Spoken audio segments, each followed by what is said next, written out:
les podcasts de la 44e édition de Cinéma du Réel. Le Festival Parler, le jeu des vérités. Deuxième discussion, jouer, rejouer, déjouer, faire œuvre de vérité.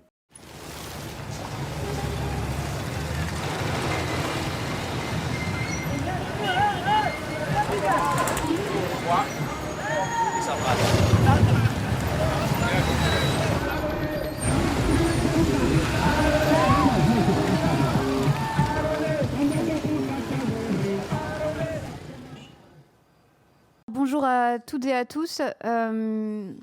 Bienvenue à cette seconde table ronde du Festival Parler.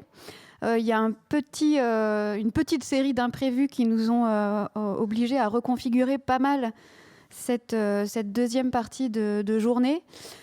Parce qu'il se trouve que parmi les 5 intervenants qui étaient prévus pour cette table ronde, 2 ne sont pas là. Florence Aubenas est partie en Ukraine dimanche soir. On avait espoir peut-être de pouvoir la joindre à distance, mais les conditions techniques ne le permettent pas, ça va être trop compliqué, donc elle ne pourra pas être parmi nous aujourd'hui.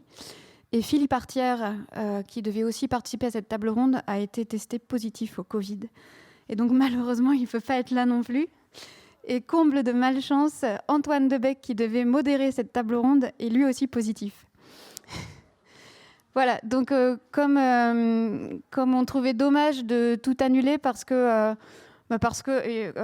Mosco Bucco et Hassan Ferrani sont là avec nous, que Jean-Robert Dantou aussi du programme doctoral sacré est là, que Stéphane Caegui est à distance mais il est là lui aussi.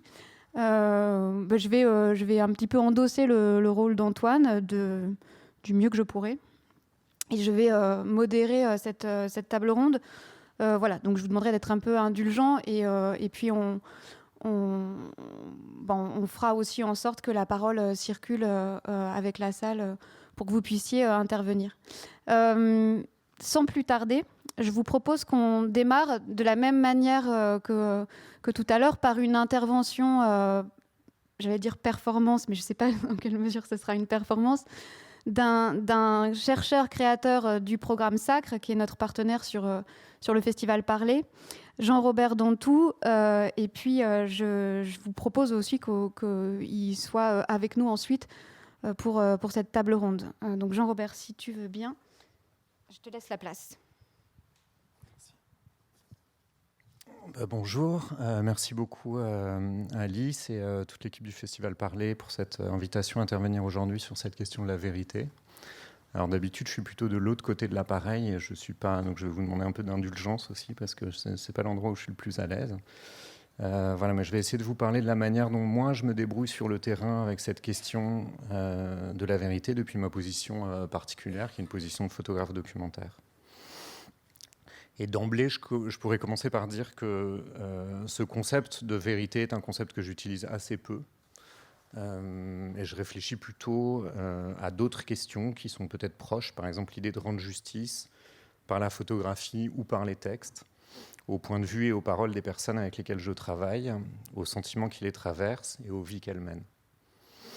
Cette idée de rendre justice aux situations observées passe pour moi par une méthode qui est la méthode de l'ethnographie réflexive, et qui consiste principalement en un travail d'objectivation de ma position d'observateur et de photographe, qui me permet de mettre en perspective les matériaux que je produis sur le terrain. Je vais commencer par vous parler d'un travail débuté il y a une dizaine d'années, qui a été mené auprès de patients de la psychiatrie. Et je vais ensuite essayer de le mettre en perspective avec des recherches plus récentes, notamment avec une enquête que je mène depuis 5 ans dans une ville désindustrialisée du département de l'Yonne qui s'appelle Tonnerre.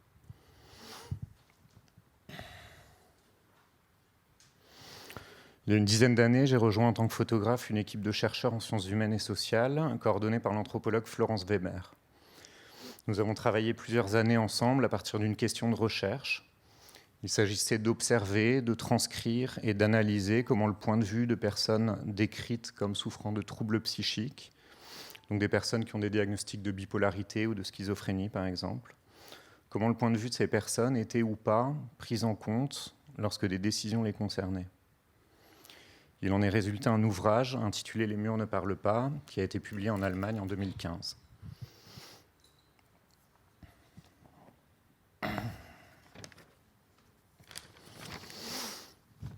Contrairement à l'ambition qui était annoncée dans la lettre, dans le titre de cette intervention, je ne vais pas vous parler de ces 3 dispositifs, parce que cela prendrait trop de temps, mais d'un seul, qui est le premier, et qui s'intitule « Objet sous contrainte ». Au moment où je débute ce travail, je connais très peu de choses sur les troubles psychiques, mais sur la santé mentale en général. Et le seul imaginaire auquel je peux me raccrocher est celui de l'histoire de la photographie.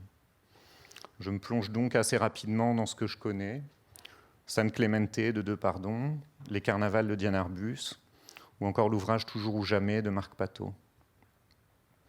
Je commence aujourd'hui cette présentation par 3 images qui me semblent représentatives de cette iconographie photographique de la folie. Cette première photographie est une image de Paul Régnard, qui est intitulée « Début de l'attaque, cri ».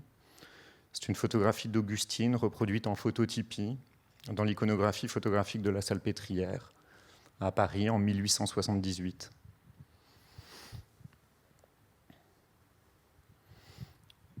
Cette seconde photographie est d'Anders Peterson. Elle est extraite d'un ouvrage intitulé Ingen har sett alt et date de 1995.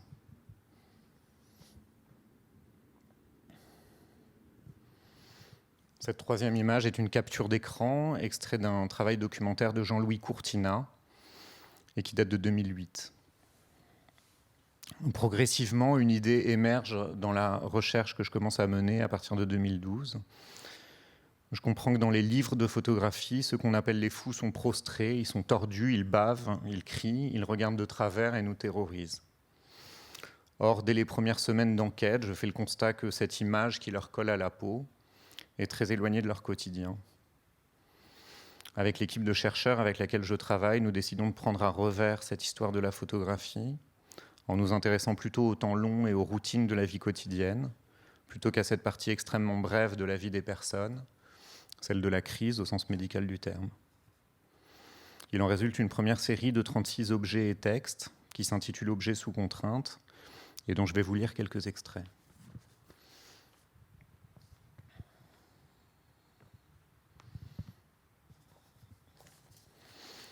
Tout commence ici avec Agathe. Elle me parle de son mari, diagnostiqué bipolaire il y a des années. Ils se sont séparés depuis. Longtemps, elle n'en a parlé à personne, puis ça lui est passé. Agathe a eu 3 filles avec cet homme. Elle a vécu 10 années à ses côtés et se souvient de ses doutes à elle, de ses crises à lui, puis des hospitalisations, les unes acceptées, les autres forcées. Pendant longtemps, elle ne comprend pas ce qui se déroule sous ses yeux et ne sait pas déchiffrer certaines situations. Un soir, son mari rentre à la maison avec des caisses entières de vinyle qu'il a achetées au coin de la rue. Sosa Mercedes, Chico César, Chet Baker. Ça lui plaît, mais elle trouve ça bizarre, tant de disques d'un coup. Quelques mois plus tard, il change tout le mobilier du salon sans la prévenir. Il fait des achats qu'elle juge compulsifs, parle de choses qui ne lui ressemblent pas, et elle est déroutée. Lorsqu'elle lui pose des questions, s'interroge, il réagit mal. Il lui dit qu'elle s'inquiète pour rien. Un jour, ces actes prennent la forme d'objets cassés dans la maison. Son mari a défoncé les portes de l'armoire du salon. Toutes les lampes ont été renversées et il a tordu sa brosse à dents à elle.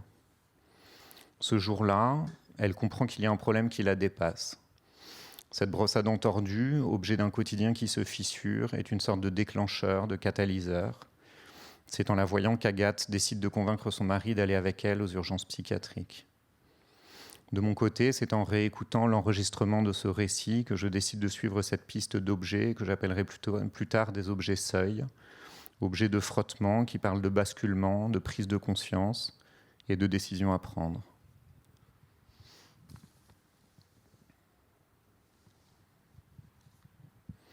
Le papier d'un inconnu.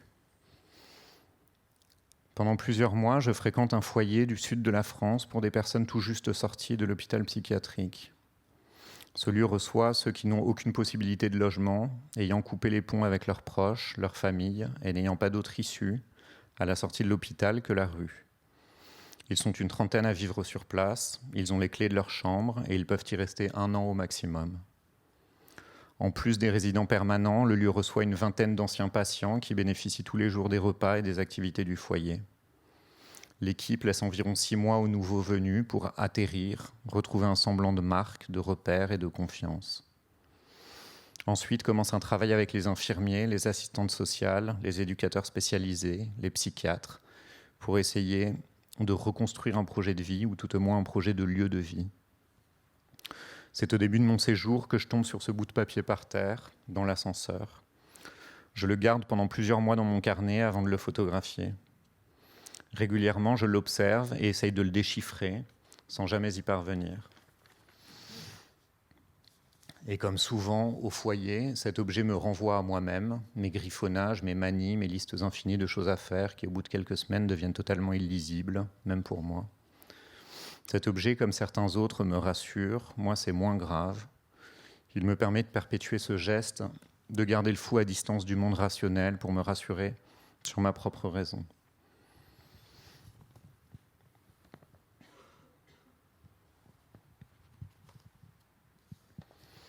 La pipe d'Antoine. Antoine a une trentaine d'années. Après avoir été brillant au collège, il décroche au lycée suite à la mort de sa mère et s'enferme. Il entre dans une longue phase de dépression dans laquelle il s'enlise pendant des années. Il passe énormément de temps sur son ordinateur et il est embauché vers 20 ans comme développeur dans une entreprise de 1500 salariés. Il vit en autarcie sur son poste de travail et m'explique qu'il a réussi à ne parler à personne pendant près de 2 ans. Vont suivre des périodes qu'il qualifie de lourd retrait social et affectif et qu'il mène à plusieurs années d'hospitalisation, 8 sous contrainte et 3 libres. Il est diagnostiqué schizophrène. Pendant ces années d'hospitalisation, il s'est défait progressivement de tous ses objets.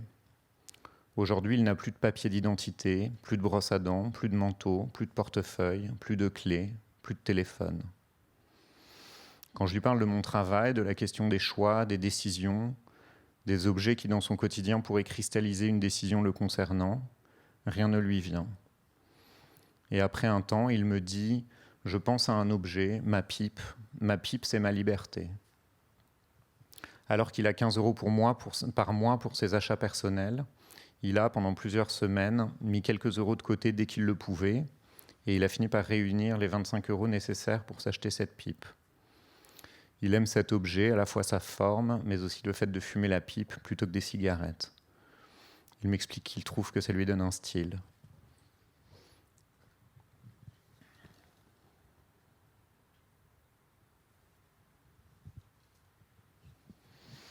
Le piège à cafard de Stéphane. Stéphane met des mois avant d'accepter de me parler. Un jour, il accepte que je lui rende visite dans sa chambre d'hôtel avec l'une des éducatrices du foyer. Les visites à domicile sont une manière pour les professionnels de garder un contact, mais aussi un contrôle sur les personnes qui ont quitté le foyer. Ils considèrent l'état général du domicile comme révélateur de l'état de la personne. Comme Antoine, Stéphane paye 700 € par mois pour une chambre d'hôtel de quelques mètres carrés, sans toilette ni douche, que je juge miteuse et qu'il ne quitterait pour rien au monde. Madeleine, l'éducatrice spécialisée qui m'accompagne ce jour-là, m'expliquera plus tard que pour de nombreux patients, le domicile familial est inhabitable car rempli de trop d'affects, de souvenirs, de traumatismes parfois, et que l'hôtel meublé, si miteux soit-il, reste parfois le seul lieu habitable pour eux. Il arrive que ceux qui entendent des voix chez eux n'en entendent plus dans un lieu plus anonyme. Elle me dit qu'à l'hôtel, les murs ne parlent pas. Dans la chambre de Stéphane, des centaines de disques sont empilés sur une table de nuit. Des cafards se promènent sur le sol, sur les meubles, sur les murs et bientôt sur nos chaussures. Il a posé un piège dans un coin depuis certainement des mois.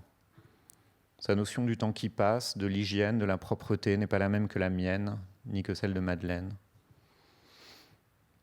Ce piège, trace d'un temps qui passe et qui ne passe pas à la même vitesse pour tout le monde, mais également signe possible pour les professionnels d'un écart par rapport à des normes d'hygiène, attire mon attention. Lorsque je croise Stéphane, quelques jours plus tard, je lui demande s'il accepterait que je photographie son piège. Il refuse. Mais quelques semaines plus tard, il arrive un jour au foyer, le sourire aux lèvres, un sac en plastique à la main, en me disant qu'il m'a rapporté ce que je voulais. Au moment de la prise de vue, je me rends compte que plusieurs générations de cafards sont nées sur cette feuille collante et que si les mères sont toutes mortes, les plus petits arrivent à circuler sans être pris au piège.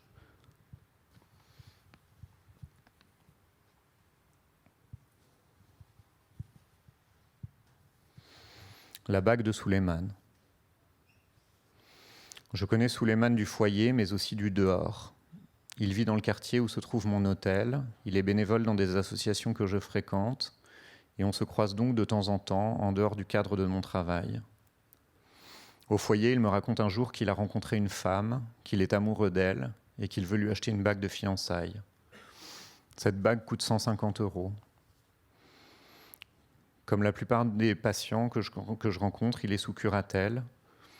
On lui accorde un budget de 60 € par semaine, ce qui est à peu près le sort de tous les résidents que je connais. Ils perçoivent environ 1 000 € de revenus mensuels entre l'AAH, donc c'est l'allocation aux adultes handicapés, et l'APL, qui est l'aide personnalisée au logement. Ils ont 750 € de frais fixes, donc 250 € restants pour les dépenses du quotidien. Souleymane a quelques économies sur son compte et il doit demander une autorisation exceptionnelle à sa curatrice. Commence alors une discussion à plusieurs dans laquelle se croisent les conceptions et normes de chacun pour savoir s'il est raisonnable d'acheter une bague de fiançailles à une femme que l'on connaît depuis 1 mois. Pour la sœur de Souleymane, c'est trop tôt, il faudrait attendre quelques mois de plus. Pour Julien, éducateur spécialisé au foyer, la bague de fiançailles, c'est seulement au bout d'1 an. Pour Louise, infirmière psychiatrique, ce n'est en aucun cas avant 6 mois. Pour la curatrice, cela dépend surtout de l'état du compte en banque de Souleymane, mais pas seulement. Finalement, il arrive à convaincre tout le monde et sa curatrice débloque la somme sur son compte. Il achète la bague le lendemain et la rapporte au foyer pour que je la photographie. Pendant la prise de vue, après m'avoir parlé de sa fiancée pendant un bon moment, je lui demande naïvement ce qu'elle fait dans la vie. Il me répond « Je ne sais pas, je ne lui ai jamais demandé. Elle est chercheuse, je crois, ou serveuse, je ne sais plus. »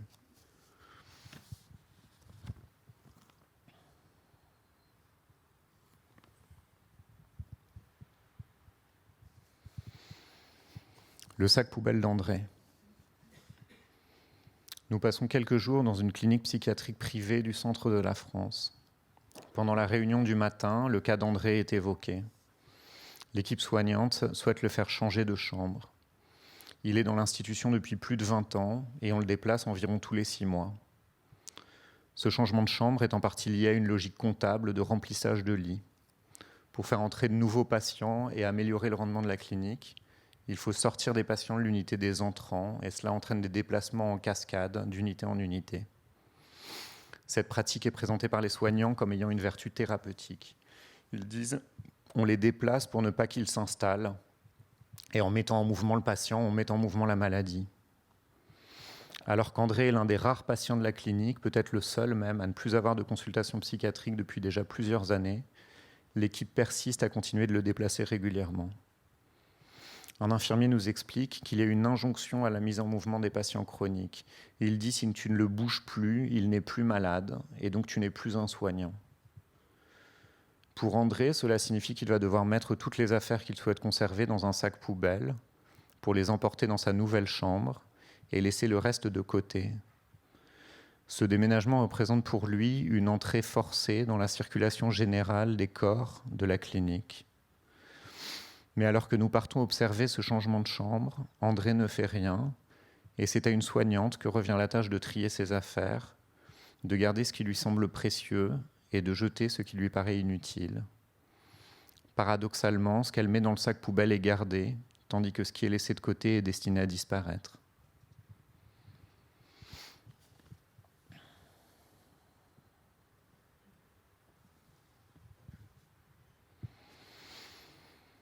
La fourchette tordue. Un matin, dans cette même clinique, je suis invité à entrer dans la chambre d'un patient avec un collègue anthropologue. Nous continuons d'observer le déroulement des changements de chambre.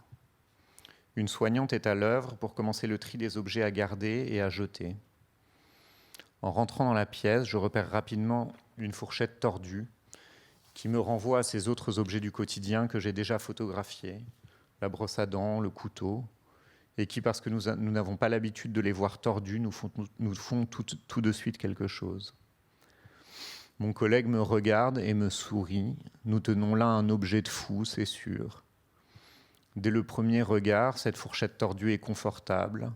Elle nous apparaît comme une preuve matérielle que la personne que l'on a sous les yeux est bien folle, ou tordue elle aussi, et qu'il n'y a pas eu d'erreur d'orientation. Mais rapidement, le piège des apparences se referme sur nous. Une soignante répond à notre curiosité en nous expliquant que cette personne avait tordu sa fourchette, non pas parce qu'elle était délirante, persécutée ou suicidaire, mais simplement pour tasser sa pipe. On lui avait confisqué son tasse-braise à l'arrivée dans la clinique, et elle avait dû s'arranger.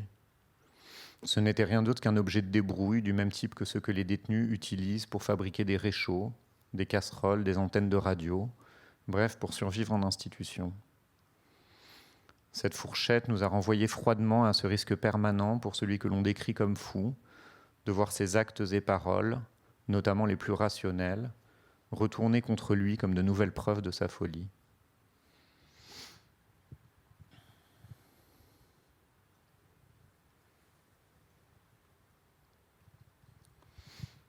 Je vais maintenant proposer un regard rétrospectif sur ma manière de faire d'il y a 10 ans.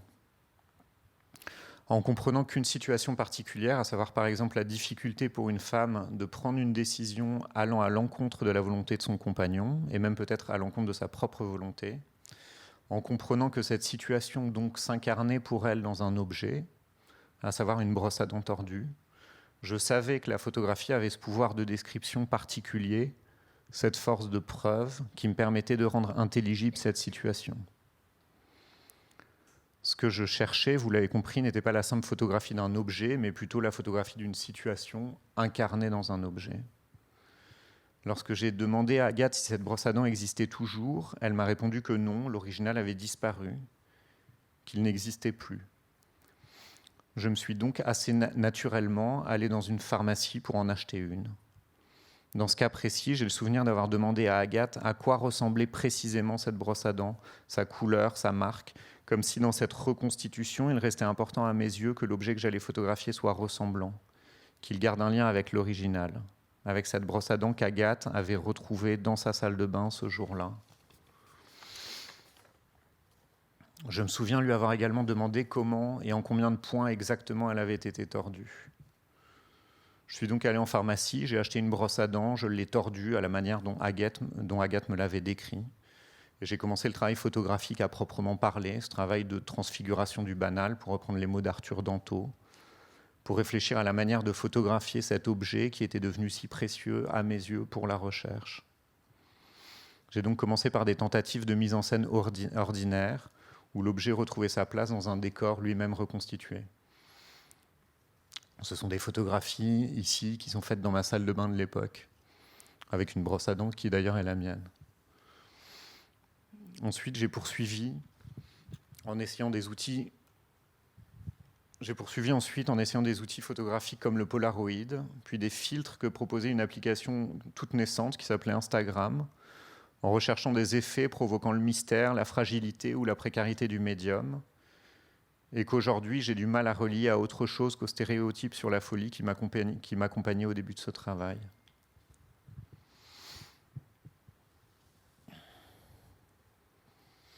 J'ai ensuite utilisé un moyen format argentique en noir et blanc, en commençant à tourner autour de l'objet, à chercher une juste distance, avant d'arriver progressivement à une forme qui me semblait plus sobre et qui gardait les informations colorimétriques de l'objet photographié.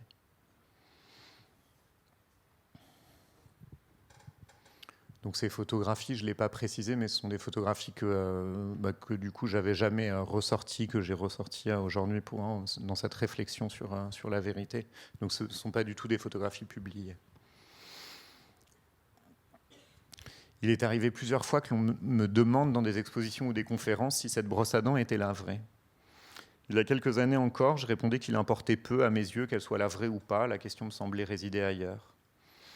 Ce qui importait à mes yeux, c'était l'effet qu'elle produisait associé au texte qui l'accompagnait. Je dirais aujourd'hui que l'efficacité du dispositif relève à mes yeux de deux registres. D'une part, il me semble que le fait de voir, et non pas de lire ou d'entendre, le fait de voir donc la photographie d'un objet quotidien qui a été altéré, je pense à la fourchette ou à la brosse à dents, produit à mon sens un premier effet sensoriel de visualisation d'un concept, ici par exemple le concept de mise en danger d'autrui, qui s'incarne par la visualisation matérielle simple d'une brosse à dents tordue. Je dirais, mais peut-être que je me trompe, et on pourra peut-être en parler tout à l'heure, que ce premier registre relève du symbolisme. D'autre part, il me semble que c'est bien le registre de la vérité appliquée à la photographie qui est convoqué dans le dispositif. C'est-à-dire que non seulement on voit l'objet, mais en plus, il laisse penser, parce que c'est une photographie, et non pas une peinture ou un dessin, par exemple, parce que donc la photographie mobilise le registre intrinsèque du médium, à savoir son caractère d'index, de trace physico-chimique d'un événement lumineux qui s'est produit. Cela laisse donc penser que l'objet est bien le vrai, et donc que l'histoire pourrait être vraie elle aussi. Et c'est à cet endroit précisément que se produit, dans le cas spécifique de cette brosse à dents, une tromperie qui m'impose aujourd'hui de me pencher sur la question du référent. Donc je parle de référent au sens linguistique qui s'applique très bien à la photographie, c'est-à-dire ce à quoi un signe, en l'occurrence une photographie, fait référence dans la réalité. Donc le référent pour cette photographie, c'est la brosse à dents elle-même. Et je me rends compte aujourd'hui que le rapport que j'entretenais entre la photographie et son référent à ce moment-là était peu ou pas réfléchi, ou plutôt que je le laissais confortablement entrer dans un courant largement dominant de la photographie contemporaine, dont je ne dirais pas qu'elle s'accommode, mais plutôt qu'elle revendique l'idée d'une porosité entre le réel et la fiction. J'ai donc à ce moment-là photographié de la même manière, sans réfléchir à une distinction particulière, des objets qui étaient les vrais, comme la pipe d'Antoine, la bague de Souleymane ou la fourchette tordue, et des objets qui sont des faux, des reconstitutions, faute d'original, la brosse à dents d'Agathe ou le sac poubelle d'André, par exemple. Il me semble aujourd'hui que si l'enjeu est la pure création formelle, ce désintérêt pour le référent, en effet, importe peu. Et qu'en revanche, si l'enjeu principal est de rendre justice au point de vue, aux paroles et aux situations observées, qui étaient justement les premiers mots prononcés dans cette intervention, l'intérêt pour la nature et la qualité du référent pourrait gagner à être explicité et à sortir de la sphère privée du photographe. Plus précisément, il me semble qu'il y a tout à gagner à restituer cet écart entre le monde observé et la représentation photographique qui en est proposée. Je vous donne un dernier exemple très court avant de conclure cette présentation, en m'excusant du caractère précaire du visuel que je vous présente, car il s'agit d'une recherche en cours. Je réalise dans mon travail de thèse, qui se déploie depuis 5 ans dans une ville de l'extrême périphérie de la région parisienne, un travail de mise en perspective des photographies par un ensemble de métadonnées qui viennent enrichir la compréhension des images. Cette photographie, qui a été réalisée en mars 2019, représente Giuseppe Trotti, qui est ici âgé de 84 ans. Giuseppe est né dans les années 30 dans une famille d'agriculteurs lombardes. Il est arrivé dans la ville de Tonnerre il y a près de 70 ans, au sortir de la Seconde Guerre mondiale. Les métadonnées qui entourent la photographie présentent différents niveaux de confidentialité et elles ne sont consultables qu'à certaines conditions. Elles permettent de comprendre les raisons pour lesquelles, pour cette prise de vue, j'ai demandé à Giuseppe de poser en tenue de bal et les raisons spécifiques pour lesquelles lui a choisi cette tenue particulière plutôt qu'une autre.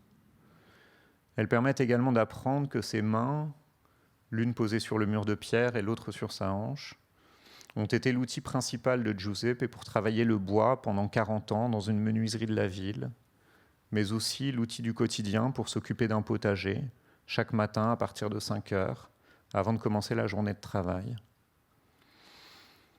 Ces métadonnées permettent de formuler des hypothèses qui viennent nourrir la recherche en sciences sociales qui est la mienne. De comprendre par exemple que dans les conditions économiques et sociales extrêmement fragiles, certaines personnes arrivent à tenir alors que d'autres meurent ou disparaissent. Et que l'une des manières de tenir, pour Giuseppe par exemple, est de mettre en place des routines du matin, toujours les mêmes heures, qui permettent de structurer la journée. Une autre manière de tenir, pour lui, c'est la danse. L'attention que je porte dans mon travail de thèse sur le référent d'une photographie, en l'occurrence ici il ne s'agit plus d'un objet mais d'une personne, permet à la fois de se rendre compte de la richesse des informations que porte en elle-même une photographie dès lors que l'on prend le temps de la regarder, mais également de dire tout ce qui lui manque. Il est très rare, même si cela existe, qu'une photographie porte en elle la manière dont elle a été construite, le rapport du photographe à la personne photographiée, la place que cette personne a occupée dans les décisions formelles qui sous-tendent toute photographie, la pose, la gestuelle, l'habillement, la distance au photographe, le décor. Je n'ai pas le temps de développer plus avant, mais ce que je constate, c'est que l'attention portée à cet écart entre le monde observé et sa représentation photographique est extrêmement fécond, qu'il permet de sortir d'une impasse dans le rapport de la photographie à la vérité et qu'il permet d'avancer dans la compréhension des personnes et des territoires photographiés. Merci beaucoup pour votre attention.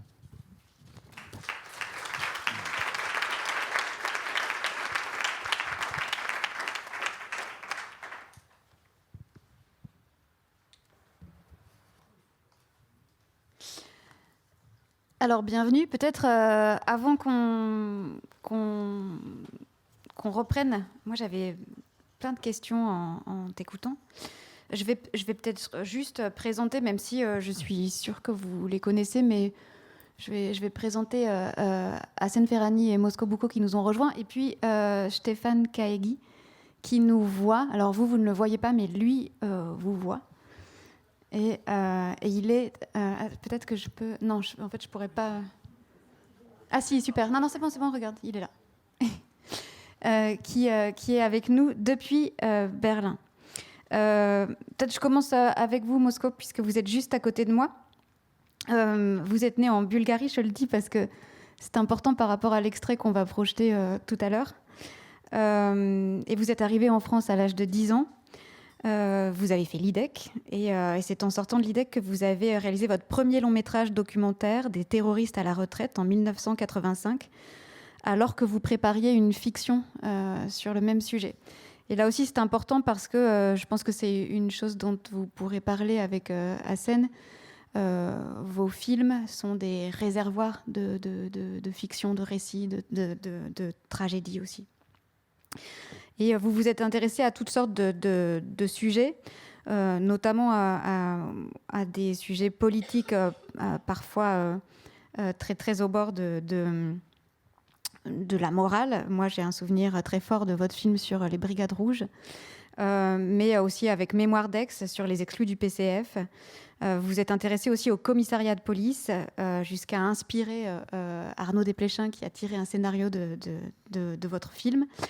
Et puis, vous avez une méthode de travail très singulière dont vous nous parlerez, qui fait apparaître des tragédies à travers des faits divers. Et ça, c'est une chose très singulière et très propre à votre cinéma. Hassen Ferrani, vous êtes né à Alger. C'est en fréquentant des ciné-clubs que vous avez formé une culture cinématographique très forte. Vous vous êtes nourri de Tarkovsky, Antonioni, Kiarostami ou Cassavetes.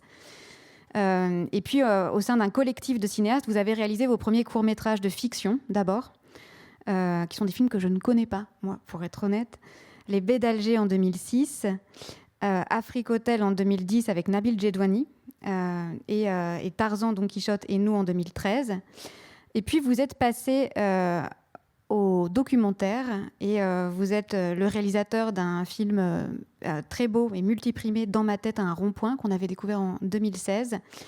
Et vous avez réalisé depuis un autre film très beau, 143 rue du désert, qui a eu un prix à Locarno, mais je ne sais plus lequel, et qui a été présenté sous un autre titre sur Arte, Le Royaume de Malika.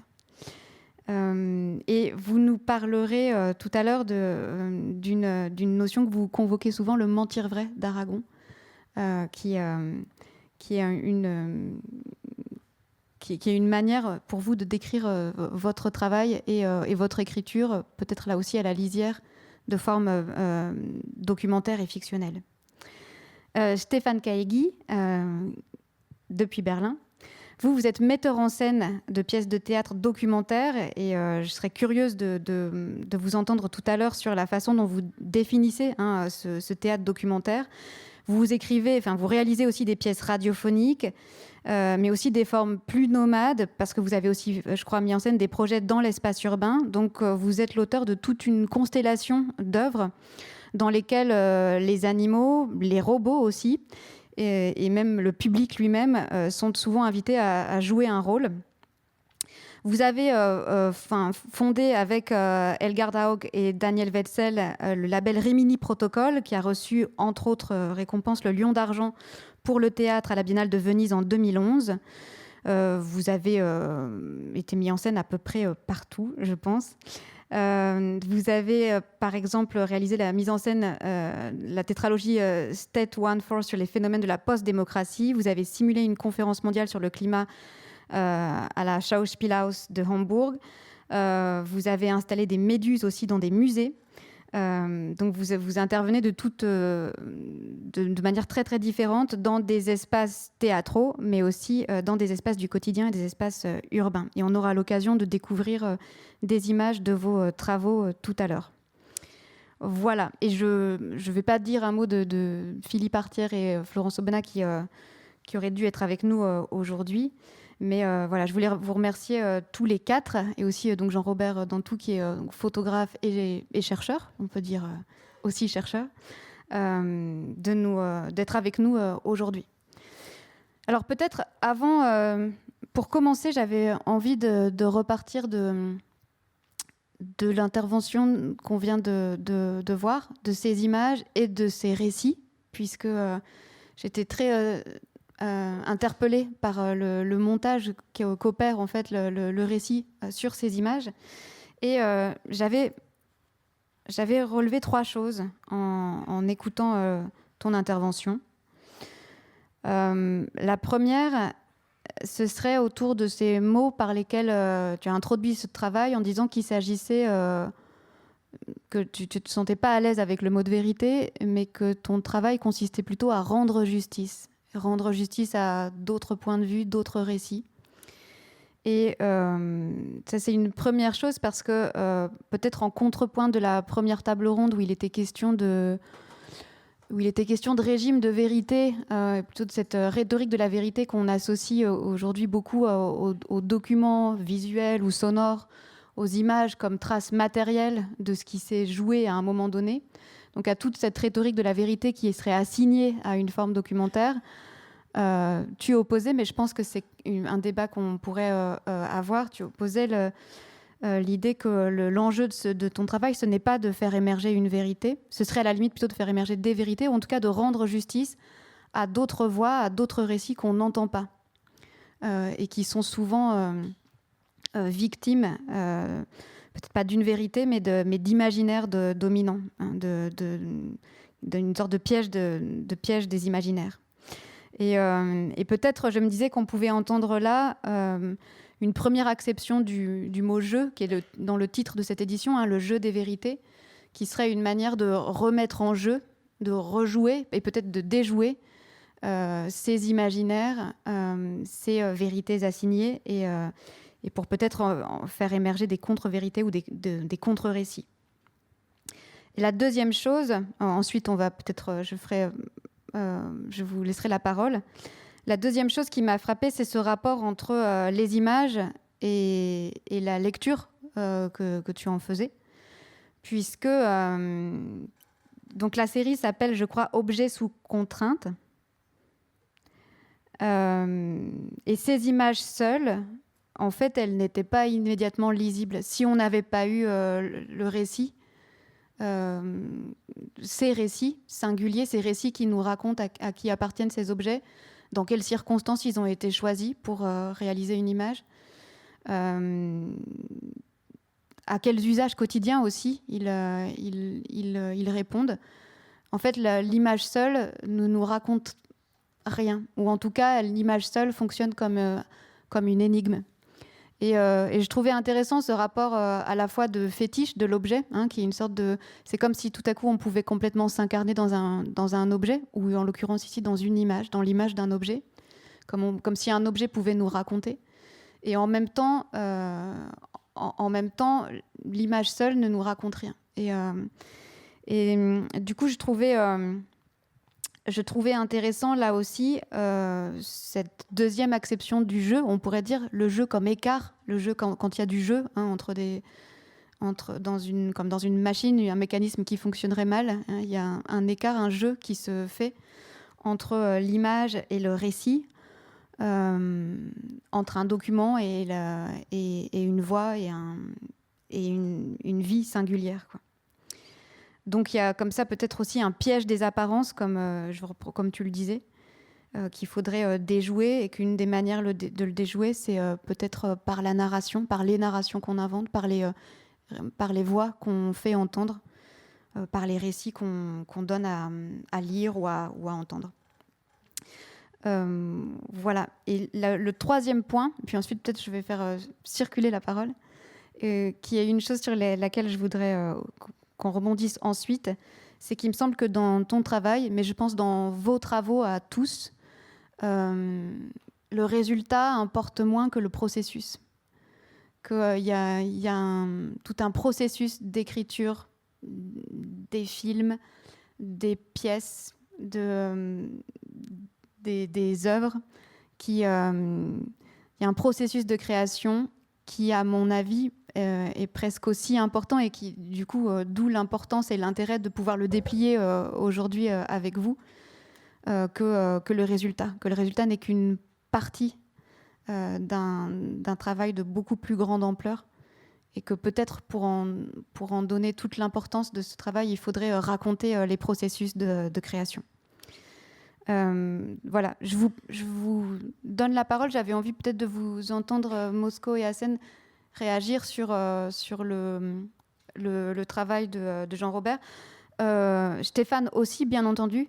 Si vous voulez réagir, on vous écoute. Et peut-être de commencer par vous demander de réagir peut-être à ces points sur est-ce que vous aussi, vous pensez rendre justice à des personnes, à des récits, à des vies singulières plutôt que de...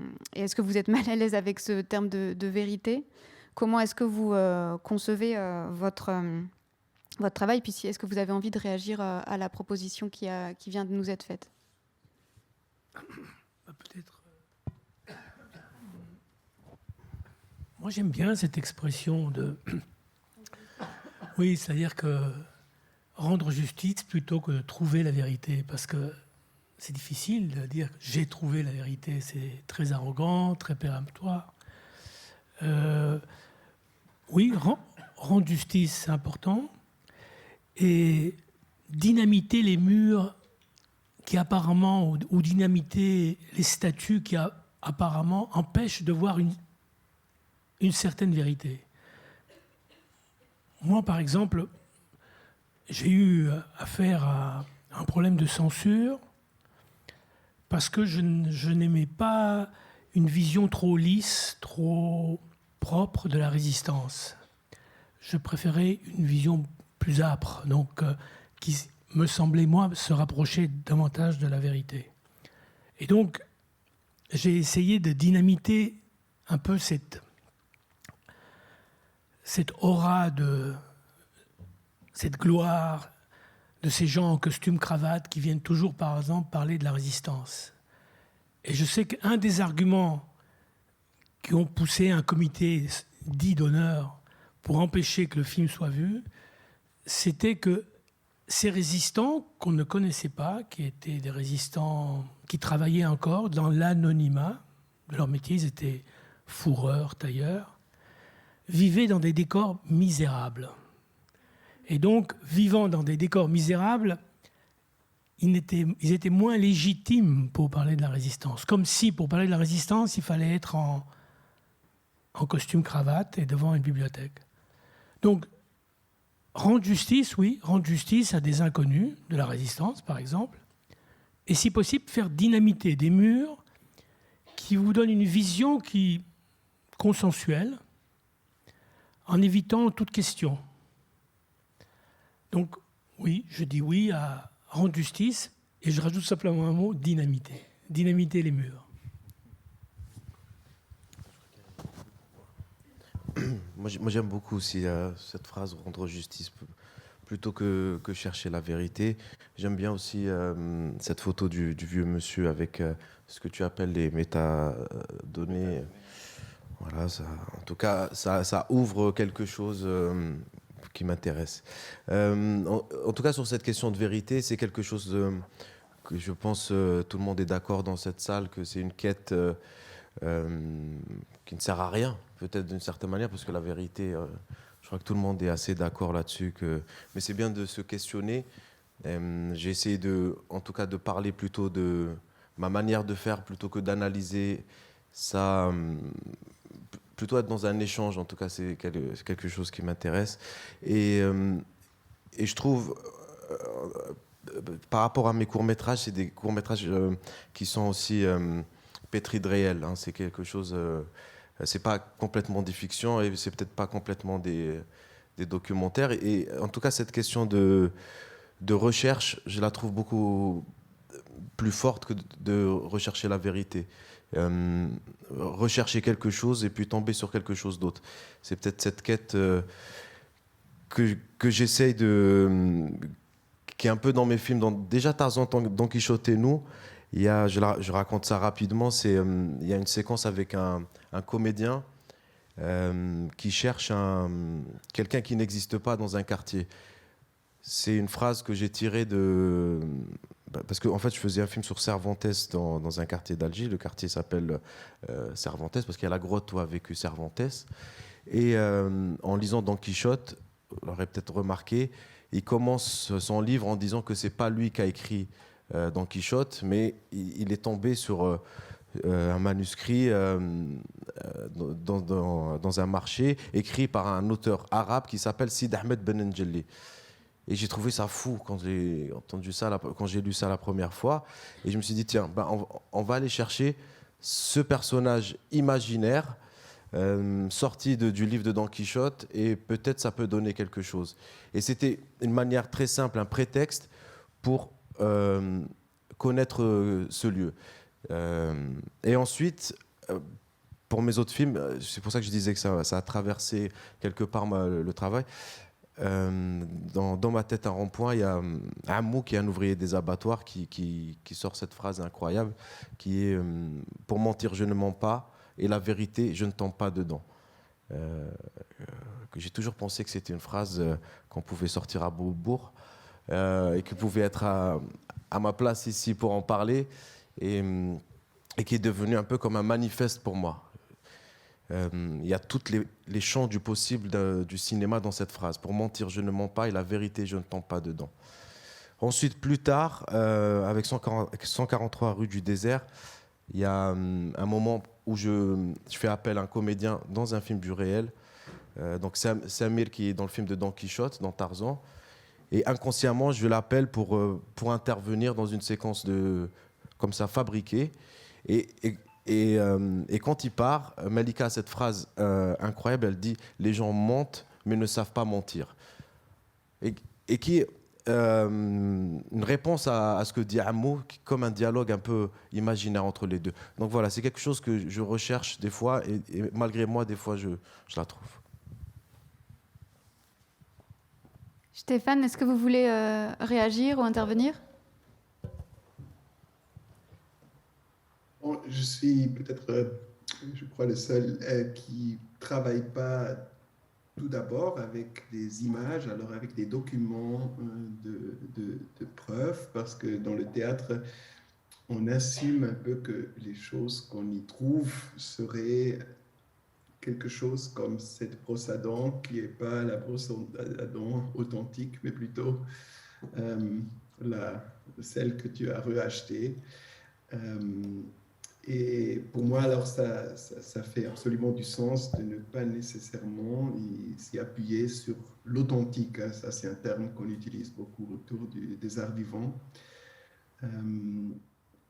Je trouve que la brosse à dents, elle peut quand même produire ce que pour moi, à la fin, c'est, je ne sais pas si c'est la vérité ou c'est la justice que je rende, mais que c'est une sensation dans celui qui est le but de ma communication, le spectateur ou le visiteur de mes dispositifs. Pour le rendre un peu plus concrète, peut-être je peux parler d'un projet qui s'appelle Nakhlas, où j'ai travaillé avec des gens que je savais qu'ils n'allaient plus vivre bon compte de temps quand on a commencé à travailler ensemble. Et on savait que dans la pièce, eux, ils ne seraient pas présents eux-mêmes, parce que peut-être déjà plus vivants à la première, ou peut-être quelques jours ou semaines ou mois plus tard, ils n'arrivent plus vivre. Et il y en a quand même entre les 8 personnes avec lesquelles j'ai travaillé, je crois qu'il y a 2 encore qui sont vivants encore, mais on faisait une sorte de représentation ou un spectacle, pour ainsi dire, mais sans eux. Le sous-titre, c'est des pièces sans personne. Et alors, on a construit des chambres, mais on les a construites ensemble avec eux, dans le sens qu'on s'est demandé avec eux comment ils pourraient s'imaginer que les gens pensent à ce qu'ils ont à dire sur ce qu'ils laissent derrière eux après, dans un espace avec des objets. Certaines étaient des objets qu'ils m'ont donnés, tout simplement, comme par exemple un pullover de Madame Bélanger. Mais beaucoup d'autres étaient plutôt des constructions, des reconstructions de certains endroits où, par exemple, la chambre dans laquelle quelqu'un avait grandi, ou l'endroit où il avait travaillé, quelqu'un qui a passé tout son temps dans une banque où il a travaillé. Et dans ces pièces, ce qu'on expérimente quand on y a, l'expérience qu'on a quand on y vient comme spectateur visiteur, c'est une sorte de situation dans laquelle nous parle une voix de quelqu'un qui, genre, dit venez, entrez, quand vous écoutez ça, quand vous êtes là, peut-être je serai déjà plus vivant, mais voilà mon histoire, elle commence.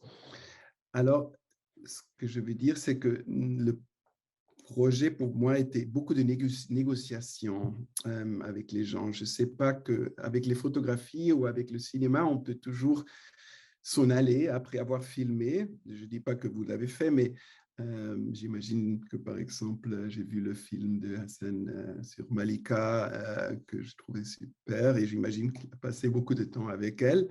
Mais on pourrait, en théorie, s'en aller et éditer le film d'une façon que peut-être les protagonistes ne le savent pas. Mais c'est comme dans le théâtre, normalement, comme la convention est, on fait quelque chose ensemble, alors on le rejoue, on le répète aussi, une idée que j'adore, cette idée de répétition, de refaire et refaire quelque chose pour le rendre alors quoi, plus vrai ou plus faux ou plus artificiel ou plus reproduisable. Mais en tout cas, quand on refait et on refait, on commence à voir ou sentir, ah, mais quelque chose est peut-être pas vrai ou pas bien ou pas. Et on discute beaucoup. Et dans le cas de ce projet très spécifiquement, je devais même répéter d'une certaine forme aussi, en négociant, en parlant, en écrivant ensemble aussi avec les enfants des gens, parce que je savais déjà que peut-être dans la première, il y aura d'autres gens qui disent, bon, il y a quelque chose qui est mis en public avec les gens alors qu'on représente. Alors, cette négociation, je trouve très belle comme peut-être contre-exemple du document pour mon travail. Oui, c'est une piste intéressante. En vous écoutant, j'étais en train de repenser à ce que Mosco Bucco désignait comme une manière de dynamiter les murs, ou bien ce que Jean-Robert Dantou appelait déjouer le piège des apparences. Et je me demandais aussi si dans le processus, par exemple, d'écriture, enfin de travail autour de Narlas, est-ce qu'il avait fallu comme ça peut-être déconstruire des imaginaires, parce que dès qu'on traite de sujets comme la mort, par exemple, en vous écoutant, je me demandais qu'est-ce que ce serait que de réfléchir à comment est-ce qu'on prépare sa propre mort, par exemple, au théâtre.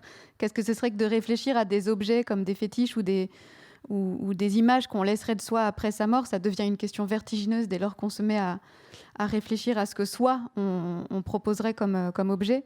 Et si peut-être dans le travail, il n'y avait pas aussi tout ce processus de déconstruction des imaginaires ou une manière de déjouer les apparences, de déjouer les attendus sur une thématique comme celle-ci.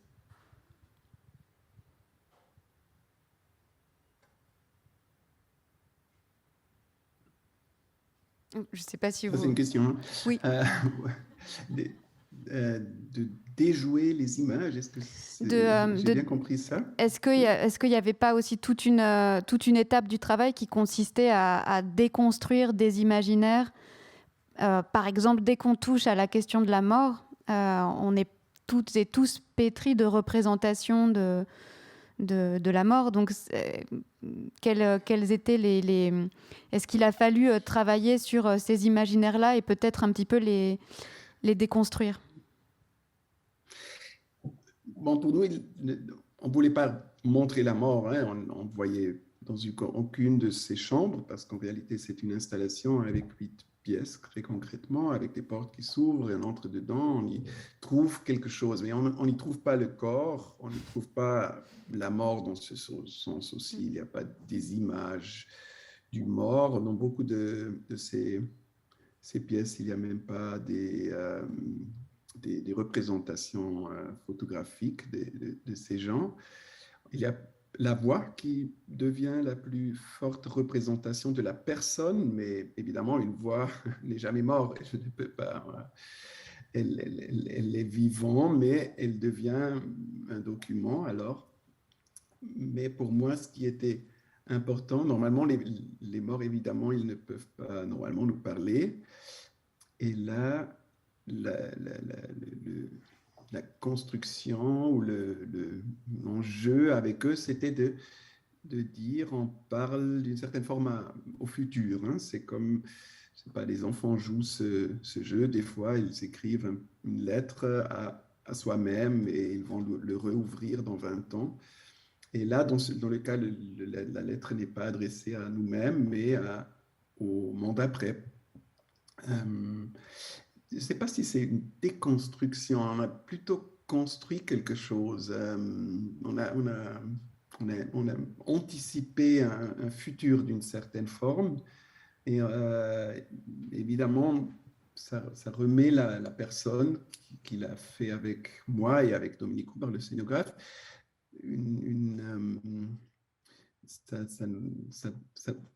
c'était aussi une question après très essentielle parce que c'est probablement la grande question, qu'est-ce qui reste quand on n'est plus là?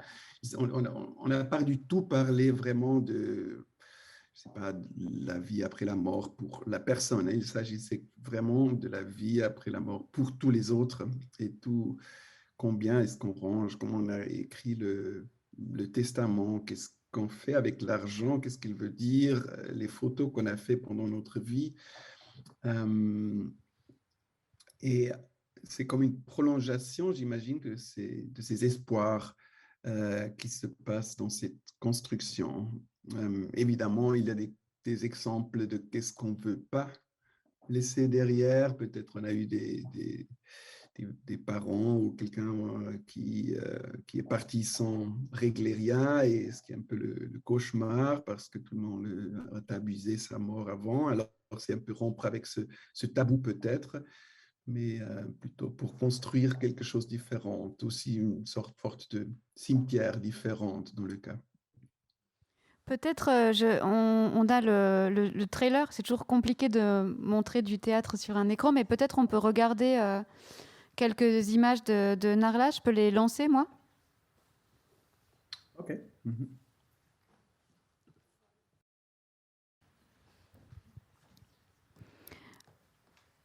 Voilà pour Narlas. Je trouve intéressant de voir que, je ne sais pas si vous serez d'accord Stéphane, mais j'avais le sentiment que là aussi les objets fonctionnaient un petit peu comme des fétiches, comme des petits fétiches qui raconteraient la vie des personnes, mais qui ne seraient pas immédiatement lisibles, qui seraient comme des comme des fétiches contenant des récits, des vies singulières, mais dont la signification ou le sens ne nous serait pas donné d'emblée, quoi.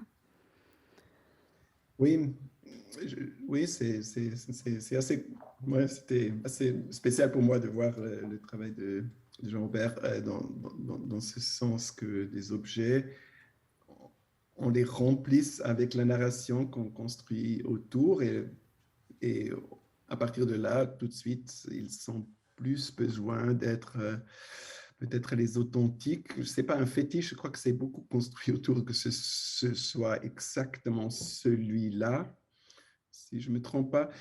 Et moi, je sais pas, j'ai abandonné à un moment donné d'étudier des beaux-arts au milieu de mes études parce que j'ai trouvé justement l'oratique autour de ce objet singulier pas tellement intéressant. Ce qui m'intéressait, c'était la narration autour. Hein. Et j'ai un peu regardé le film Un corps sans vie de Osobuco. Et là, je trouvais aussi super intéressant que quelque chose qui se passe là aussi avec la mort, c'est que toutes ces narrations qui peut-être expliquent pas à la fin ce corps qui est le début du film. J'aimerais bien savoir un peu plus de comment, oui, comment à la fin les histoires autour construisent la vie aussi dans ce cas après la mort, mais là c'est un film, c'est pas pour nous c'était un espace immersif, quelque chose qui construit aussi quelque chose de social entre les gens qui partagent une pièce quand ils sont dedans et le regardent. Et d'une certaine forme, le film dans ce processus, et j'avais l'impression il fait ça aussi, il rassemble des gens autour de ce qui se passait, même si des fois des gens ne veulent même presque pas parler. Je ne sais pas si c'est à moi de poser des questions, mais ça m'intéresse. Mais si, vous avez raison. En plus, vous êtes bien, vous faites tout le travail à ma place, c'est parfait. Vous avez raison et la transition est toute trouvée vers ce film de Moscou Bucco qu'on a choisi aussi parce que il nous semblait que c'était un des films les plus personnels. Et je trouve que c'est peut-être un très bon moyen d'entrer dans cette question du processus, que le processus importe autant, sinon peut-être plus que le résultat. Il s'agit d'une enquête, on pourrait dire, pas d'une enquête policière. L'enquête policière, elle a déjà été faite, mais d'une enquête beaucoup plus singulière et complexe que vous nous raconterez ensuite. Mais comme je ne suis pas sûre que tout le monde dans la salle connaisse ce film qui s'appelle Un corps sans vie de 19 ans, je vous propose qu'on regarde les premières images du film ensemble et qu'on en parle ensuite.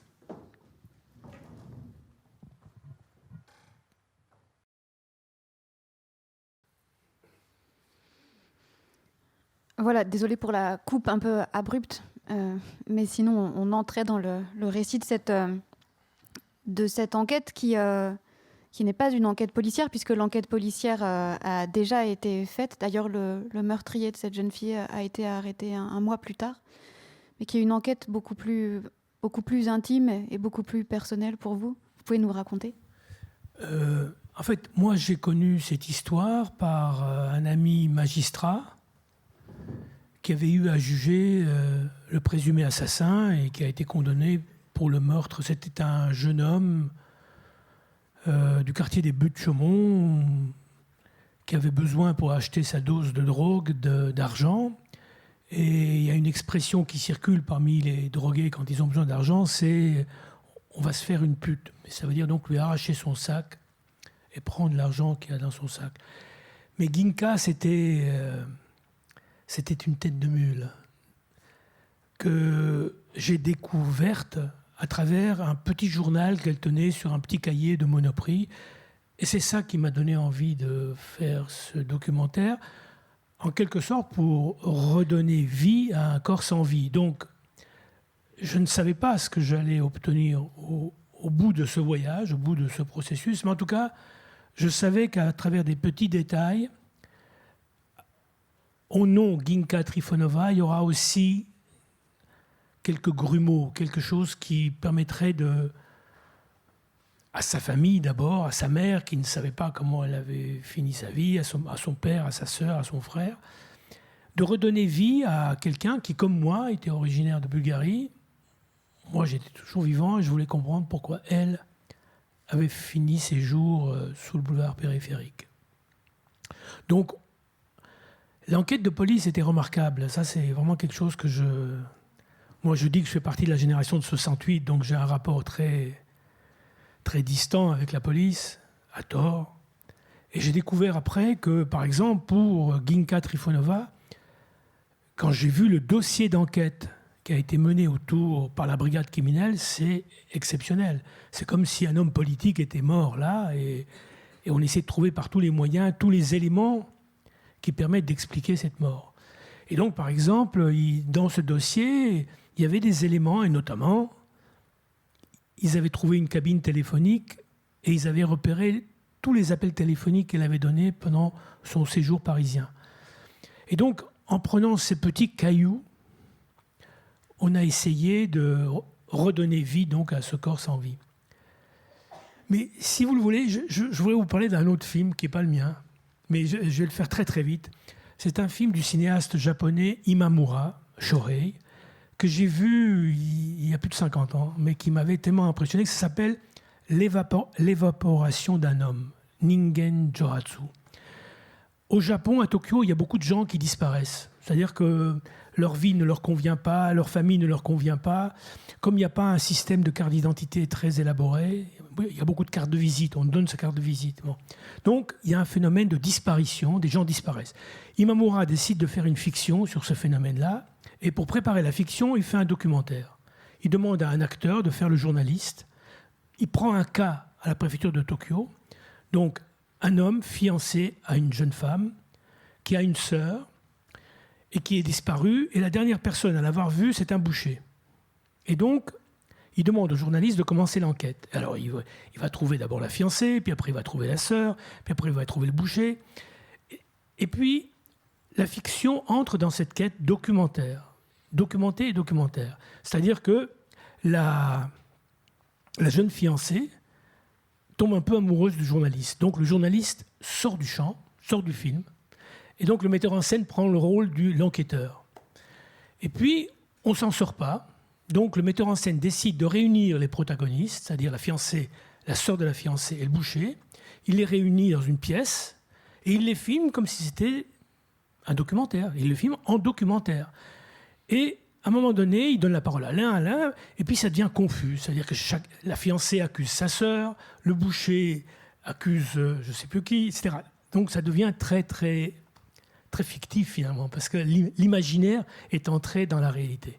À ce moment-là, Imamura claque des mains, les murs tombent réellement. En fait, on découvre qu'on était dans un studio. Et Imamura dit, voyez, j'étais parti sur une quête documentaire et vous avez fantasmé tellement que vous avez fait entrer l'imaginaire, la fiction dans le documentaire. Ça aurait pu se terminer là, sauf que Imamura avait un directeur de la photographie exceptionnel qui a laissé tourner la caméra. Et à ce moment-là, la fiancée prend Imamura par la chemise et lui dit, attendez, mais moi je veux retrouver mon fiancé. Qu'est-ce que c'est que cette mascarade ? Et donc, si vous voulez, la quête de la vérité, parfois, peut vous faire partir dans un imaginaire, dans une fiction telle que vous ne savez plus où se trouve la frontière de l'un ou de l'autre. Voilà, je tenais à vous parler de ça parce que ce thème-là m'a évoqué ce film d'Imamura que je vous conseille vivement de retrouver. Il a été édité en France en DVD, ça s'appelle « L'évaporation d'un homme ». Et ça soulève très bien ce thème de vérité, mensonge et fiction. Mais d'une certaine manière, c'est un petit peu aussi ce qui arrive au personnage, enfin à Ginka dans le film, puisque au départ c'est un corps sans vie, et puis c'est un visage, c'est le visage de sa photographie sur sa carte orange. Et plus le récit avance, plus le mystère autour de sa vie, autour de la personne qu'elle était, s'épaissit. Parce que plus on avance dans votre enquête, plus on vous suit dans votre enquête, plus on espère des réponses, des indices. On est en quête d'indices et les quelques indices qu'on récolte à travers son journal, à travers les témoignages des personnes qui l'ont croisé plus que connu, parce que finalement, on rencontre peu de personnes qui l'ont véritablement connu. Mais quand nous en parle sa sœur ou une femme de ménage dans l'hôtel ou même le garçon qu'elle aimait et qui ne dira rien, finalement, elle échappe en quelque sorte à ce qui serait la réalité d'une jeune fille de 19 ans qui tombe dans un circuit de prostitution. Et elle devient comme ça un personnage très fantasmatique, très fictionnel. Oui, mais en même temps, on a essayé d'aller au-delà de ce qui est permis dans le documentaire. Parce que, je dois l'avouer, si vous voulez, à travers le journal qu'elle tient, on découvre qu'elle est tombée amoureuse d'un homme, qu'elle l'appelle constamment, que parfois la communication dure 2 secondes, c'est-à-dire qu'elle ne le trouve pas, parfois elle dure 1 minute 30, et on découvre qu'elle a été, en quelque sorte, qu'elle est tombée dans le piège de cet homme, c'est-à-dire, par amour pour lui, elle se prostituait pour lui donner de l'argent. Bon.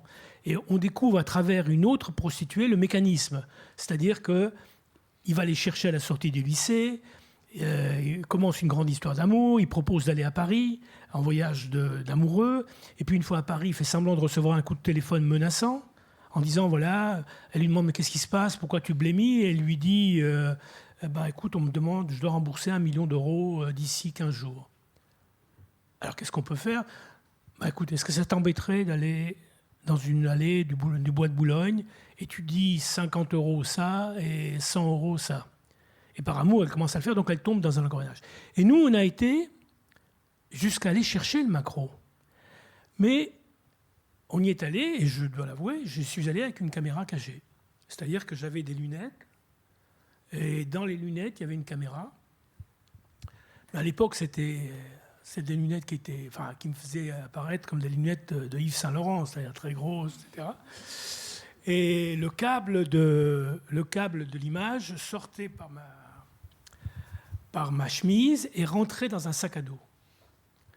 Et donc, très vite, je l'ai reconnu, le maquereau, le salaud, et on commence à lui poser des questions. Mais effectivement, je ne le regardais pas droit dans les yeux parce que la caméra était là, donc je le regardais un peu de biais, et j'avais toujours la main collée pour éviter qu'on voit le câble qui sortait de... Et donc son garde du corps lui a dit quelque chose à un moment donné. J'ai compris Register.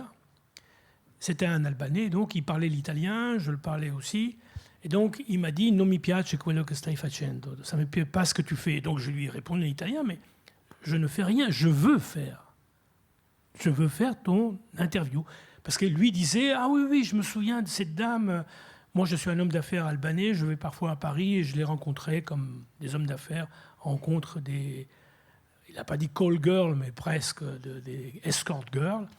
Et d'ailleurs, j'ai essayé de lui expliquer qu'il fallait qu'elle quitte cette voie et qu'elle en prenne une autre. Donc on a essayé en quelque sorte de l'encastrer, je ne sais pas si on dit en italien, encastrer, de le piéger.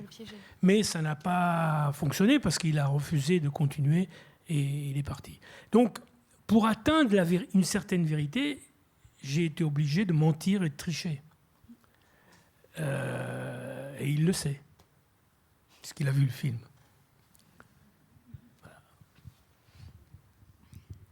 Voilà. Mais cela dit, vous arrivez à autre chose qui est une vérité moins palpable, plus difficile à saisir, une vérité qui échappe sans cesse, c'est Ginka. C'est qui elle était. Ginka, c'est la musique de Bougo Wesseltoft que j'ai essayé de donner une image d'elle à travers ça. Ginka, c'est à travers la voix de son journal. Et Ginka, c'est un oiseau de l'Est qui est arrivé de l'Ouest et qui est venu se fracasser contre les murs de l'Ouest. Donc, la passion que j'ai eue pour elle, la tendresse que j'ai eue pour elle, j'ai essayé de la rendre à travers ce film et à travers les dernières paroles. Il est 6 heures du matin, Ginka meurt et son maquereau dort. Donc voilà. Est-ce que Jean-Robert ou Hassen, vous voulez nous parler, vous, de de ce que sont vos processus peut-être de travail, d'écriture, d'enquête. Est-ce que pour vous, ça passe par une forme qui serait celle de l'enquête, du terrain, peut-être, puisqu'on est aussi sur des questions de sciences sociales dans la collaboration avec Florence Weber, je crois, ou bien par quel processus ça passe pour vous tout le travail préparatoire, mais qui est peut-être aussi important que le résultat proprement dit. Alors, d'abord, ça part d'un désir de cinéma, en tout cas pour... et puis souvent, c'est même pour trouver l'idée d'un film, c'est essayer de chercher quelque chose et puis tomber sur quelque chose d'autre. Je prends l'exemple de 143 rue du désert avec Malika.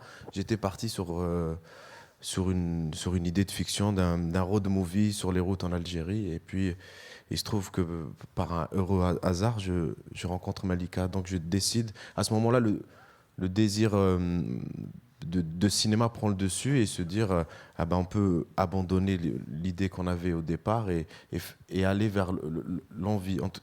Donc, la quête commence par là. Et ensuite, c'est aussi une histoire de récit. C'est de raconter les histoires un peu comme tu racontais si bien l'histoire du film ou de ton film. On est des conteurs quelque part, donc on a le droit d'user de ressorts qui ne sont pas forcément dans la vérité. Et j'avais envie de... Quand Catherine m'a envoyé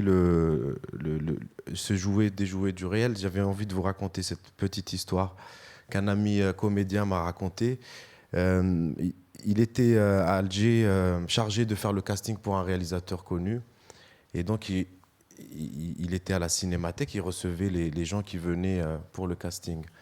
Et ce n'était pas forcément des comédiens, donc tu avais vraiment les gens entraient dans la salle. Et puis, il y a une personne, donc un monsieur, qui donne son CV à mon ami comédien. Et mon ami comédien était étonné de voir la filmographie incroyable qu'avait ce monsieur, qui a joué avec tous les grands réalisateurs algériens, Merzak Alwesh, Hamina.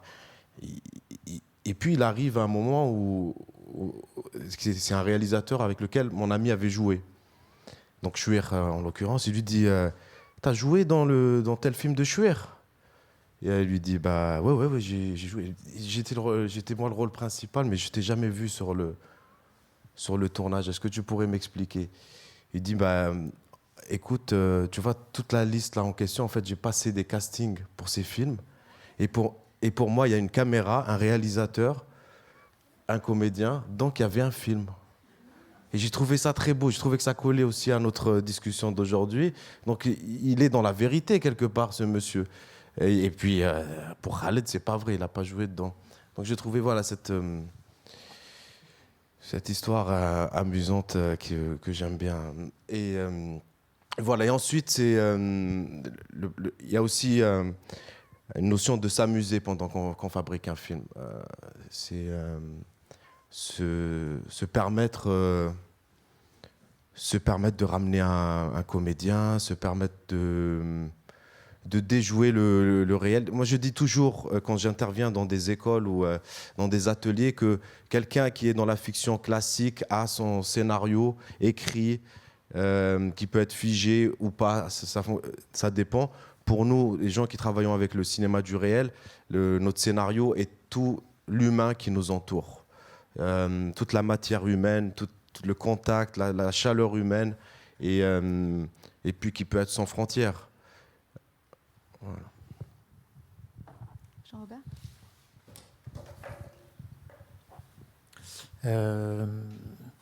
Du coup, donc c'est sur la question de l'enquête, hein, c'est ça. Ouais, je vais peut-être réagir un tout petit peu sur la question de la vérité aussi, sur la question précédente. En fait, moi j'ai l'impression que le mot de vérité, il existe quand même dans les questions que je me pose sur le terrain. Et en fait, c'est plutôt... quand il y a une question de vérité, c'est plutôt aller à l'encontre de mes propres représentations ou de mes propres convictions. C'est-à-dire que assez souvent, je me dis, tiens, je pense ça, mais si c'était le contraire. Et du coup, donc pour revenir à la question sur l'enquête, en fait, moi j'ai l'impression que mon fonctionnement, c'est plutôt une question de recherche au départ. Et qui, alors là je pense que ça ressemble beaucoup à votre travail à vous, c'est que cette question de recherche, elle se frotte au terrain et le terrain t'emmène complètement ailleurs. Mais alors moi, ma pratique, elle est assez particulière parce que je travaille avec des chercheurs en sciences sociales et du coup, les questions, on les fabrique ensemble.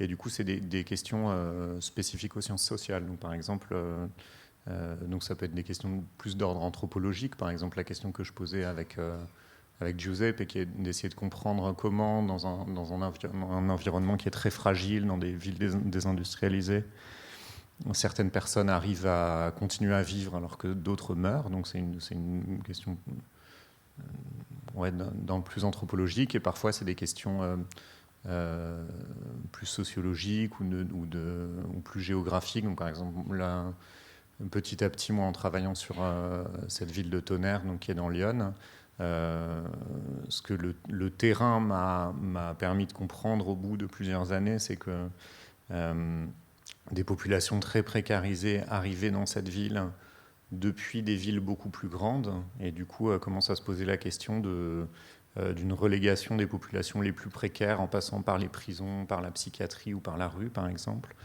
vers des petites villes qui sont des espèces de satellites des grandes métropoles.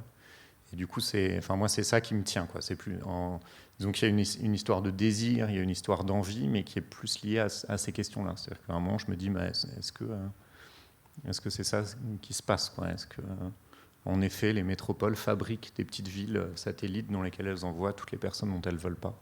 Donc voilà, moi, c'est ça qui m'anime, quoi. Et pour vous, Stéphane, est-ce que dans tout ce processus aussi de travail préalable, tout ce processus d'écriture, il y a aussi, comme pour Hassen, quelque chose qui est de l'ordre de la rencontre, de l'imprévu? Est-ce qu'il y a quelque chose qui est plutôt de l'ordre de la recherche, de la collecte de matériaux, de documents, de témoignages? Comment ça se passe? Oui, il y a sûrement cette première étape de la recherche qui peut durer très longue. La plus complexe partie, souvent, c'est justement le casting. C'est un mot un peu faux parce que quand on pense casting, on pense alors de ce qui Hassan vient de décrire pour des films de fiction. C'est plutôt beaucoup des entretiens où j'essaie de trouver des gens, des fois, avec lesquels, après, je pars dans une aventure où ils vont eux-mêmes être sur le plateau. Comme souvent, avec Rimini Protocol, on ne travaille pas tellement avec des comédiens, mais souvent, on travaille avec des gens qui sont après sur scène en parlant de leur propre vie à eux. C'est complexe sur plusieurs niveaux. Artistiquement, évidemment, une partie est qu'est-ce que ces gens pourront tout raconter, qu'est-ce qui pourrait alors très vite en construire, qu'est-ce qui va alors être cette dramaturgie, mais en comparaison avec par exemple, Ginka, qui va devenir alors protagoniste d'un film, mais qui ne peut plus y intervenir elle-même d'une certaine forme. Avec ces projets, souvent, je dois directement aussi négocier, mais est-ce que vous avez le temps d'accompagner peut-être toute une tournée ou au moins de jouer plusieurs fois votre vie en face d'autres? De nouveau, il y a un nouveau. Alors là, ça devient production, ce qui serait recherche au début. Et à la fin, il y a toujours une longue phase dans laquelle je m'occupe plutôt de la côté, qu'est-ce qui arrive à celui qui est le spectateur, la spectatrice. Et les dispositifs sont souvent plutôt interactifs. On a vu les pièces de Narlas, mais par exemple en Société en Chautier, on a passé beaucoup de temps de recherche pour essayer de comprendre qu'est-ce qui se passe sur des grands chantiers publics qui souvent dépasse énormément les coûts, qui sont rendus trop tard. Il y a beaucoup de phénomènes de corruption sur les grands chantiers, il y a du travail illégal. Et au même moment, c'est une sorte de modèle de la société aussi, parce qu'il y a tous les différentes couches de la société, de l'architecte jusqu'au pauvre ouvrier qui est dedans. Et là, par exemple, on n'a pas seulement trouvé des urbanistes, des ouvriers, des avocats qui vont tourner avec nous pour montrer cette pièce, mais il y a aussi... et il y a certains, après, qui ne pouvaient pas voyager, on les a remplacés par des comédiens dans quelques cas, mais il y a un mélange entre ces champs. Mais il y a aussi une partie qui est la question, qu'est-ce que les spectateurs sont dans ce jeu? Parce que c'est souvent alors un jeu un peu interactif. Dans le cas, ils reçoivent des casques, et ils commencent même à bâtir des choses pendant qu'ils écoutent une histoire. Alors ça, c'est une partie où ça devient spéculatif, ou surtout, il s'agit pour moi, parce que mon premier boulot quand je sortais de l'école, c'était journaliste. Et là, j'ai vraiment produit quelque chose qui était alors le texte, et voilà, et c'était publié après, c'était objectif d'une certaine forme, où ça semblait l'être, même si c'était des fois très subjectivement écrit. Mais c'était là, et après, on le tirait. Dans le théâtre, je crois qu'il y a toujours une sorte de situation où les deux côtés ils interviennent, et ça devient physique même. En société en chantier, par exemple, on se déplace en écoutant, des fois couché par terre quelque part pour exemplifier quelque chose, et on aperçoit aussi les autres spectateurs, spectatrices qui sont dans le dispositif. Alors on forme d'une certaine forme de quelque chose qui est très vrai, une recherche. On va dans quelque chose qui là aussi est très, on a plusieurs fois parlé de la transformation, dans quelque chose qui est fictionnaire, mais qui est reproduit peut-être en forme comme d'une maquette, quelque chose qui était vrai ou qui est pas encore vrai. Justement sur cette question de la forme, parce que tout ce processus de travail d'écriture, il donne aussi lieu à l'invention d'une forme. Il s'agit de trouver une forme, en quelque sorte, pour restituer tout un processus de recherche, d'enquête, d'écriture, de rencontre, d'échange, de jeu aussi. Et je voulais peut-être, pour arriver à cette question de la forme, vous lire le début d'un livre de Philippe Artière, qui aurait dû être avec nous aujourd'hui, et vous donner à entendre du coup ce que sont ces questionnements tels qu'il les formule dans l'avant-propos d'un livre de 2017, qui date dont la première édition, je crois, date de 2001, qu'il avait coécrit. C'était un livre coécrit avec un autre historien qui s'appelle Dominique Khalifa, le regretté Dominique Khalifa. Et je vais vous lire le début du livre, vous allez voir. Henri Vidal est un assassin. En décembre 1901, après 2 tentatives infructueuses, il tue, à l'aide d'un couteau de cuisine, une fille publique et une jeune employée de magasin. 11 mois plus tard, au terme d'une longue et minutieuse instruction, il est condamné à mort par la cour d'assises des Alpes-Maritimes.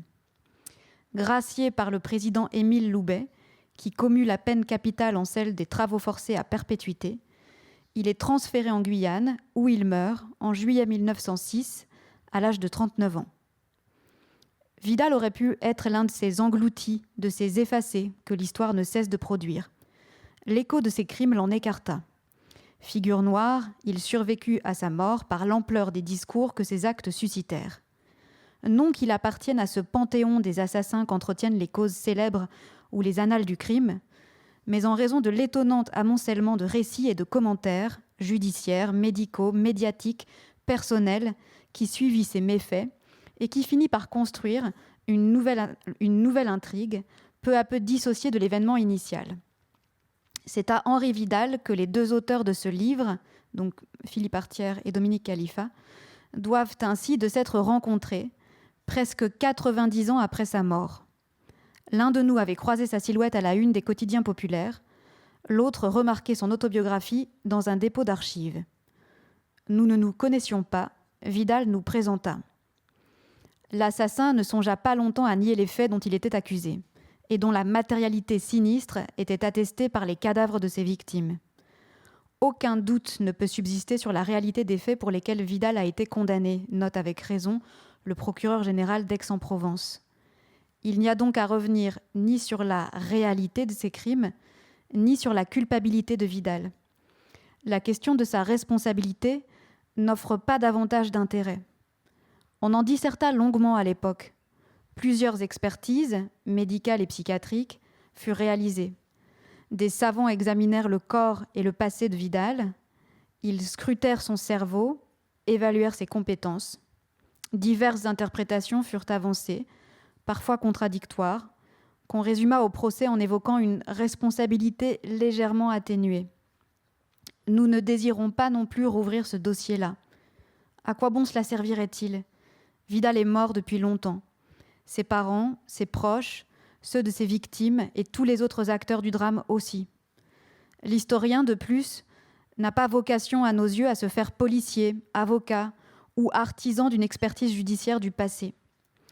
S'en tenir à une approche strictement compréhensive n'équivaut pas pour autant, nous essaierons de le montrer, à verser dans une pratique d'antiquaire sans finalité ni justification. Nous n'avons enfin, ni l'un ni l'autre, dans l'expérience de cette rencontre, été subjugués par le destin de Vidal, l'égorgeur aux yeux de loup. Nous n'avons pas ressenti pour lui ni estime, ni affection particulière, qui pouvait nous engager à lui rendre un quelconque hommage. Pas plus d'ailleurs que de dégoût ou de répulsion qui nous aurait fait garder vivante l'abomination de ses crimes. L'affaire est donc bien close, et loin de nous l'idée de réinstruire aujourd'hui le procès. Notre intérêt pour Vidal est ailleurs, dans l'émergence soudaine d'une existence neuve qui naît simultanément au crime et à la représentation, dans le destin dès lors essentiellement discursif de cette identité, produit de l'emballement de la machine graphomaniaque qu'actionnent les différents protagonistes de l'affaire, car tous, au lendemain de la découverte des crimes, se mettent à écrire la vie de Vidal, tandis que lui-même, dans sa cellule, se fait le chroniqueur de son propre destin. Autour de cet assassin finalement très ordinaire, se constitue presque d'emblée un extraordinaire dispositif discursif où s'entremêlent une multitude de récits et de représentations. Mais comment rendre compte de ce tumulte ? Comment restituer ce moment singulier où, une fois le crime commis, les paroles et les discours construisent une existence nouvelle ? Nous n'y parvenions pas par les voies habituelles du récit historique. Ni le principe du dossier, ni celui de la citation, ni même celui de l'assemblage commenté de paroles de l'archive ne permettaient de saisir la dynamique de cette construction. Il fallait donc se risquer ailleurs, importer et adapter d'autres manières de faire. Le procédé du montage, que le jeune cinématographe élabore dans ces mêmes années, nous semble à pouvoir répondre à ces exigences. Non pas tant le cinéma de fiction, toujours libre de son scénario, de ses prises de vue et de leur mise en scène, mais le documentaire historique, limité, tout comme nous, par le stock des représentations conservées et héritées du passé. Reconstituant l'histoire du cinéma à partir des images mêmes du cinéma, Jean-Luc Godard semblait nous indiquer une voie. Nous résolûmes de l'emprunter sans état d'âme. Monter des discours, donc, comme on monte des images. Refuser l'ordre asséchant dont les textes sont l'objet, pour les inscrire dans des séquences ou des plans qui leur donnent vie et mouvement. Fragmenter les séries, en recomposer d'autres, accélérer les scènes, les surimprimer ou bien les isoler, accoler les paroles du juge à celles de la victime, l'énoncé du médecin et ceux du reporter, couper ici, coller là, faire tourner la bobine enfin pour projeter les images en une synthèse animée capable de restituer la multiplicité des voix et des points de vue qui constituent le réel. Comme si la forme cinématographique, appliquée aux matériaux et au corps même de l'histoire, venait relancer le projet romantique de résurrection de la vie intégrale dans toute sa complexité et sa mobilité. Alors voilà, je voulais vous lire cette citation un peu longue de Philippe Artière en son absence. C'est d'abord pour le rendre un peu présent parmi nous, mais aussi parce qu'il me semble que dans cette réflexion que lui et Dominique Khalifa ont à l'orée de ce livre, de ce travail de recherche, c'est une réflexion qui peut croiser vos travaux et vos propres questionnements, puisqu'en fait, eux deux se situent en historiens face à un matériau d'archives et s'interrogent sur les raisons pour lesquelles ils veulent rouvrir ces archives et raconter cette histoire de Vidal. Et il ne s'agit pas de refaire l'enquête. L'enquête a été faite, elle est close. Tous les protagonistes du drame sont morts. Donc cette enquête, à la limite, elle ne rendrait justice à personne, d'ailleurs, puisque justice a été rendue.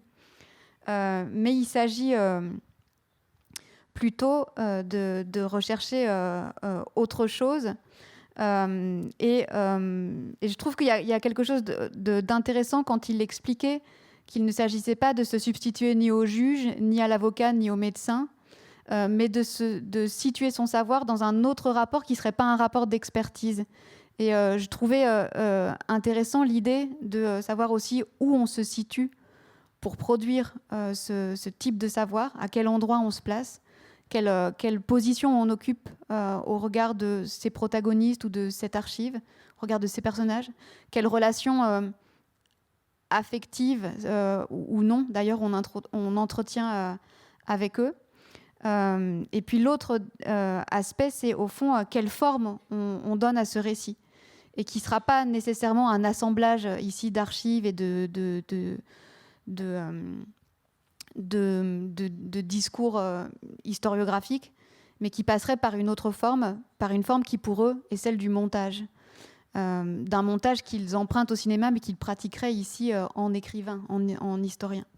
Donc j'avais envie peut-être de partir de là pour vous demander pour vous comment se pose la question de la forme, c'est-à-dire comment se pose la question de la restitution d'un travail d'enquête, peut-être à la fois à travers des questions de montage, mais aussi peut-être, je pensais là à Hassen, à l'extrait qu'on a préparé, à travers des formes de mise en scène aussi, de remettre en scène le réel parfois. Alors, je vais parler de ma pratique parce que ça a l'air intéressant le livre en question, mais je n'ai pas non plus tout absorbé de ce qui a été dit. Mais après, il y a quelque chose de geste qui est aussi très simple au départ. Ça, il faut que... Voilà, en tout cas, pour moi, ça fonctionne comme ça. C'est pour ça que je parlais de désir et d'aller... sans forcément intellectualiser les choses, il y a quelque chose au départ quand je rencontre par exemple Malika, je ne pense pas à la forme tout de suite. Il y a quelque chose qui me happe, qui me parle de l'intérieur ou autrement et qui me dit il y a un potentiel de cinéma dans cet endroit. Il y a une charge cinématographique possible dans cet endroit. Donc je ne réfléchis pas à la forme tout de suite. Je me la pose un deuxième moment une fois que je suis chez moi et que je commence à réfléchir au film. Là, forcément, il y a des pistes. On est en train d'écrire. Il y a la première écriture du film qui arrive avec ses projections, avec ses envies, ses désirs qu'on projette, qu'on couche sur le papier, qui ne seront pas forcément bonnes. Et après, il y a une deuxième écriture qui arrive, qui vient après là, cette première écriture de projection, de désir, qui est pour moi l'écriture la plus intéressante, en tout cas de mon point de vue, c'est écrire avec l'autre. Comment faire participer ces protagonistes, ces personnages, parce qu'au début j'avais du mal avec ce mot personnage dans le cinéma du réel. Aujourd'hui je l'accepte quand je sais d'où ça vient, de persona, parce qu'un jour quelqu'un a essayé et que j'avais pas tous les outils, je ne connaissais pas ce que ça voulait dire personnage. Je dis ouais, mais on dit pas personnage pour le cinéma du réel, mais on peut dire personnage en fait quand tu vois réellement la définition de se dire on se met un masque plutôt qu'un autre. Voilà. Et donc il y a cette deuxième écriture qui intervient et qui est celle du réel avec ce que je disais tout à l'heure et tout tout le potentiel vivant humain possible à cet instant. Quand je ne parle pas, j'essaie de n'exclure, de me fermer aucune possibilité. S'il y a une envie de faire un western, pourquoi pas faire un western dans un documentaire? Pourquoi pas faire un polar au moment où on a envie de... Et comme tu disais tout à l'heure, c'est ce qui compte, c'est comment on le raconte. Et après, la forme, en tout cas sur le moment pendant le tournage, elle est intuitive. Je n'essaye pas d'intellectualiser, je cherche ma place, je doute, et donc des fois il y a des phrases qui nous habitent mais que je n'utilise pas, comme cette phrase de Bresson que j'aime beaucoup, que j'ai lue il y a très longtemps, c'est essayer de chercher le plan qui va parler de tous les autres plans. Ou Godard, quand il dit montrer le monde d'une manière différente, c'est des phrases que j'ai en moi, mais que je ne vais pas forcément chercher. Il y a quelque chose de très intuitif, voilà, très, très simple en tout cas, où est-ce que je me place et comment je fais comprendre à la personne avec qui je fais un film qu'il a toute sa place pour se raconter, pour faire partie de la mise en scène. Et il y a la dernière écriture qui arrive et qu'on connaît, c'est celle du montage. Et dans celle-là, on peut, comme le disait Wiseman, avec 300 heures de rush, je peux leur faire dire ce que j'ai envie de leur faire dire. On peut prendre n'importe quelle direction. Et là, c'est vraiment une dernière écriture, d'une certaine manière. Mais est-ce que je peux te demander si concrètement Malika, sur presque tout le film, au moins la partie que j'ai regardée, elle est presque tout le temps assise. Ça, c'était elle passe toute sa vie comme ça et c'est pour ça qu'elle est là. Ou c'était ta proposition, comment c'est arrivé? Non, alors... c'est beau, hein, Oui, mais en fait, Malika est souvent assise pour attendre les clients, voilà, tout simplement. Et quand il y a un client qui arrive, elle se lève. Ouais. Je veux bien répondre un tout petit peu sur cette question du format. J'ai l'impression que c'est une question sur le format final. Et en fait, depuis, je ne sais pas s'il y a des photographes documentaires dans la salle, mais du côté de la photographie documentaire, moi j'ai l'impression qu'il y a une forme de deuil ou de grande fragilité à cet endroit-là. C'est-à-dire que j'ai l'impression que pour le cinéma, ce format-là est là. Il y a les salles, il y a les diffuseurs, même si je sais que c'est une économie fragile. La photographie documentaire, elle a fonctionné au début avec la revue illustrée, et puis ensuite les magazines et la presse. Et en fait, le mouvement qui a maintenant 40 ans, qui est un mouvement d'effondrement de la presse, des revues illustrées, fait que beaucoup de photographes documentaires sont dans ils ont cette première phase de recherche, ils ont cette phase de production, et il manque le moment à quel endroit se fait le lien avec les spectateurs. Du coup, ça existe évidemment à travers les expositions et le livre, mais c'est des supports qui sont... Enfin, en tout cas, le livre de photographie documentaire, il a aussi vécu une histoire de grande fragilité depuis... moi, je ne sais même pas depuis quand, mais en tout cas, à cet endroit précis, donc qui n'est pas le théâtre, qui n'est pas le cinéma documentaire, donc depuis ce petit point de vue de la photographie documentaire, j'ai l'impression qu'il y a tout un travail pour repenser cette espèce d'intermédiaire entre le travail et le public. C'est-à-dire que cet endroit-là est un endroit à travailler, à réinventer. Je pense, c'est mon point de vue. Oui, en tout cas, on pourrait dire qu'un lieu comme celui-ci, comme le cinéma du réel, est effectivement peut-être un témoignage de ce qu'il existe encore des endroits, des espaces pour des formes plurielles d'écriture filmique et qui laissent place au temps, qui laissent aussi place à d'autres formes de narration, même à des formes non narratives. Donc c'est effectivement... Et c'est peut-être pas exactement le cas pour la photographie, même si je crois qu'il y reste des lieux... aussi. Sur cette question de la forme, Mosco, je voulais aussi vous entendre parce que moi je trouve quand on voit vos films, on sent à la fois tout le travail de l'enquête, presque au sens d'investigation, hein, avec un travail de terrain d'abord, un recueil de témoignages, et il y a un dispositif de l'enquête aussi dans vos films. Mais il y a aussi autre chose qui est aussi vous inventez une narration. Dans tous vos films, il y a une narration qui est très très personnelle. Je reprends ce que Hassen a dit tout à l'heure, c'est-à-dire que moi je pense que le documentaire, comme la fiction, doit raconter une histoire. Mais c'est particulier. Lui, il parle de montage de formes, de choses disparates. Moi, j'aime bien partir de la fin. Et je me souviens qu'à l'école de cinéma, j'avais été très marqué par Citizen Kane. Citizen Kane commence par une parole Rosebud, et on se dit mais pourquoi qu'est-ce que c'est Rosebud? Et donc tout le film va essayer de partir à la recherche de la signification de Rosebud. Moi, j'aime bien quand le documentaire défie la fiction, mais en emprunte la narration. C'est-à-dire qu'il commencer par la fin pour essayer de trouver le sens de cette fin-là. Voilà.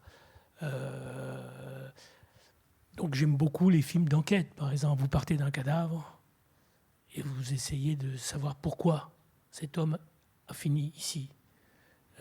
Mais ce n'est pas nécessaire qu'on trouve qui l'a tué ou qui l'a pas tué. Donc, ce qu'a dit Hassen tout à l'heure, moi j'ai essayé... Enfin, Arte avait appelé ça comme ça, bon... parce qu'il fallait mettre une étiquette. J'ai fait un polar documentaire, c'est-à-dire, au lieu de prendre des acteurs, parce qu'ils coûtent très cher, et au lieu d'inventer une histoire, je suis parti d'une histoire réelle, c'est-à-dire d'un homme mort. Un inspecteur vient sur les lieux, et je l'ai suivi pendant 4 mois dans sa quête de savoir qui. Alors à la fois, il rend justice à la victime, en trouvant qui est le coupable, mais ce n'était pas tellement intéressant de trouver le coupable. Ce qui était intéressant, c'était le voyage à travers une ville, à l'intérieur d'une ville, dans le labyrinthe d'une ville. Donc oui, le but est moins intéressant que le voyage, en fin de compte. Et la narration est plus intéressante que le port où on arrive. Voilà.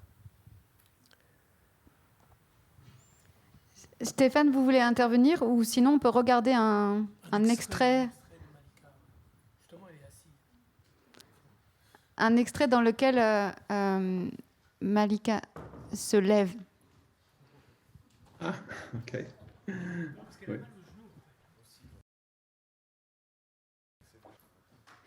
Voilà. Tout à l'heure, Jean-Robert disait qu'il photographiait, qui photographiait pas des objets, mais des situations qui s'incarnaient dans ces objets. Et je trouve qu'à travers cette séquence, on voit aussi que de la même manière, il ne s'agit pas ici de filmer des lieux ni des personnes, mais des situations. Et que là, même quand ça passe par un jeu, hein, tout à coup, on raconte quelque chose de cette situation, enfin de ces personnes à travers la situation de jeu qu'elles ont inventée tout à coup pour le film. Alors, tu le disais bien tout à l'heure, on raconte des histoires, mais on raconte des histoires avec des séquences. Et donc là, il y a une situation très simple où Malika lance en l'air comme ça le mot prison. Et donc je rattrape ce mot qui était là et je leur propose de fabriquer une séquence ensemble avec ce grillage et la prison. Donc s'amuser en faisant du cinéma. Et, parce que là, il y avait quelque chose un peu qui se passait et qu'on le ressent quand on est en train de filmer, de tourner avec quelqu'un. C'est quand l'autre est en lévitation quelque part, est habité comme nous par la même idée de faire du cinéma. Parce que c'est quand même un métier de fou quelque part de vouloir faire des images et il y a cette image dans la musique shabi algérienne quand on écoute et qu'on entre en transe, on dit c'était tellement beau que je suis monté dedans dans cette musique, dans le récit. Et là il y avait quelque chose qui était de cet ordre-là où on était tous on avait conscience qu'on était en train de fabriquer quelque chose. Et c'est une manière de documenter, de raconter aussi un moment de leur vie, puis raconter aussi l'Algérie, la prison, comment ça se passe, les cigarettes, la corruption. On documente, mais en s'amusant, par exemple. Et juste pour finir, et en fait, comme tout est relié d'une certaine manière dans la vie, dans les choses, j'avais complètement oublié que Shawqi, donc, qui est dans cette séquence, avait fait de la prison pour un article qu'il avait écrit. Et donc, il était en train de rejouer son propre rôle d'une certaine manière, sans avoir conscience. Et moi, je l'avais complètement oublié. Mais plus tard au montage, je me suis dit, ah ouais, j'avais oublié ça. Mais on a le sentiment qu'à la fois l'un et l'autre rejouent peut-être des choses réelles ou des événements qu'ils ont vécus, mais qui jouent aussi d'une certaine manière des vies possibles, ou en tout cas des vies qu'ils n'ont pas eues. Et il me semble que dans la séquence précédente, tous les deux sont assis et ils parlent de mariage, de est-ce que tiens, tu devrais l'épouser, cette fille elle est super, c'est quelqu'un de bien, etc. Et il lui dit je me marierai quand toi tu te seras marié, et tout ça c'est aussi une manière de ramener par la conversation a priori banale, ou bien par le jeu ici et l'invention, la fiction, quelque chose de soi et des vies qu'on n'a pas eues. Il y a quelque chose qui se raconte aussi à ce niveau-là. Oui, je pense que dans chaque film, il y a cette notion de chacun est en train de jouer son propre rôle. Dans l'extrait de ton film qu'on a vu tout à l'heure, tout le monde est en train de... Je pense qu'on met une caméra sur nous à n'importe quel moment. On n'est jamais réellement vrai, ou on donne une facette qu'on a envie de donner de nous à tel ou tel moment. Et quand on prend conscience de ça, je crois que ça nous libère de plein de choses. De l'accepter, de jouer avec. Et la chose la plus importante, à mon avis, quand on explore ces frontières et quand on va dans cette idée que tout est récit, tout est possible, c'est de ne pas trahir celui qu'on filme. Tu parlais de ligne rouge. Je ne sais pas qui parlait de ligne rouge. En fait, c'est à mon avis à chacun de se tracer ses propres lignes. Voilà. Pour moi, la frontière, la limite, elle est dans est-ce qu'on trahit ou pas l'image de l'autre. Et sinon, on peut s'amuser, on peut faire ce qu'on a envie de faire. C'est ce qui est... Et c'est comme ça aussi que vous comprenez ce néologisme, cette idée du mentir vrai chez Aragon.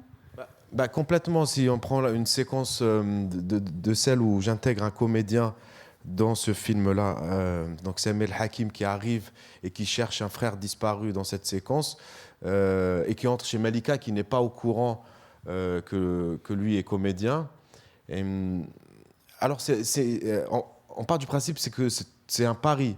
Je ne me dis pas quand on fait cette séquence que ça va être dans le film, intégré.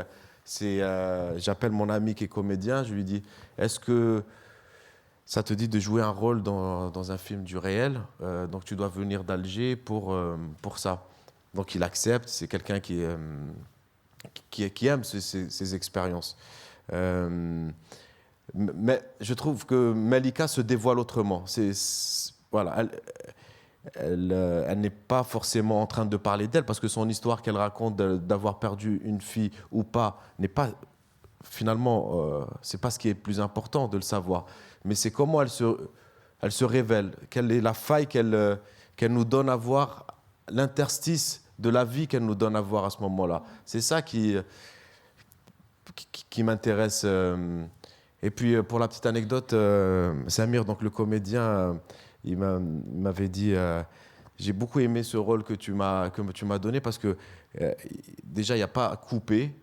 Et puis quand le film, quand c'est terminé, c'était vraiment terminé. Je suis rentré vraiment chez moi. Il a fait du stop et puis il est rentré chez lui pour de vrai. Le tournage idéal. Je vois que l'heure tourne. Je vous propose qu'on ouvre la discussion à la salle. Je peux faire circuler un micro. Ah non, c'est encore mieux. On va faire circuler un micro si vous avez des questions, des remarques. Manifestez-vous. Oui, ce qui est drôle, c'est que finalement, depuis le début de l'histoire du cinéma dit documentaire, c'est que cette question de la vérité, elle nous est posée de l'extérieur du cinéma. Elle ne vient pas de l'intérieur. Et nous autres, quand on fait du cinéma documentaire, et notamment quand on filme d'autres personnes, ce qu'on cherche, c'est avant toute chose la vérité psychique des personnes qu'on filme, et ce faisant, notre propre vérité psychique, celle qui fait que contre vent et marée, pour un temps indéterminé, on se consacre à cette représentation qu'on construit. Tout ça pour, in fine, essayer de toucher la vérité psychique de celles et ceux qui regarderaient ou regarderont les représentations qu'on construit. Et la question de la vérité, elle n'est pas posée dans les autres arts, ou elle ne l'est plus. Jamais. On interroge Camille Claudel ou Goya ou Échille sur la vérité. Pourquoi ? Parce que finalement, ce qu'on admet en regardant les œuvres, c'est qu'elles témoignent comme un kadish du fait que nous avons été vivants, les êtres humains, à un moment donné, et que c'est de ça dont témoignent nos œuvres. Et finalement, la question de vérité qui nous est renvoyée à nous dans le cinéma documentaire, elle est totalement mortifère parce qu'elle voudrait, d'une certaine manière, que nos œuvres s'identifient à un moment donné, dans un contexte social, historique, toutes ces questions qui nous sont posées. Or, en fait, c'est pas ça qu'on fait dans le fond. Voilà, c'est pas une question.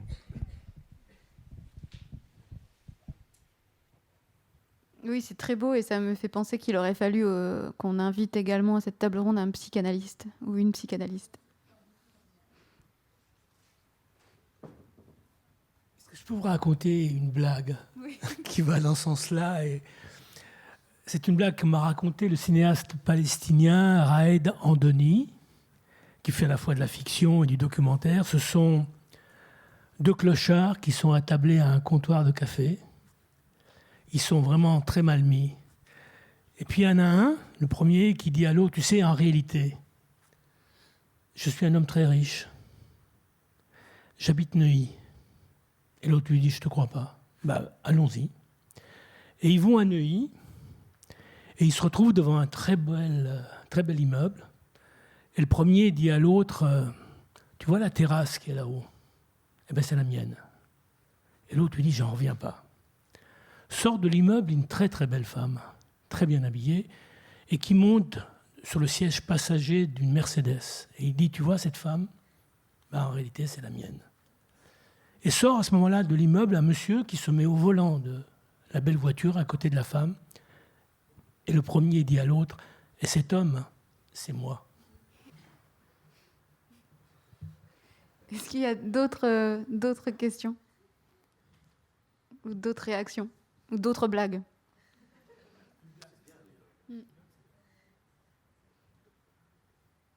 Bon, écoutez, si vous voulez bien, on s'arrête ici. Je vous remercie tous très, très chaleureusement.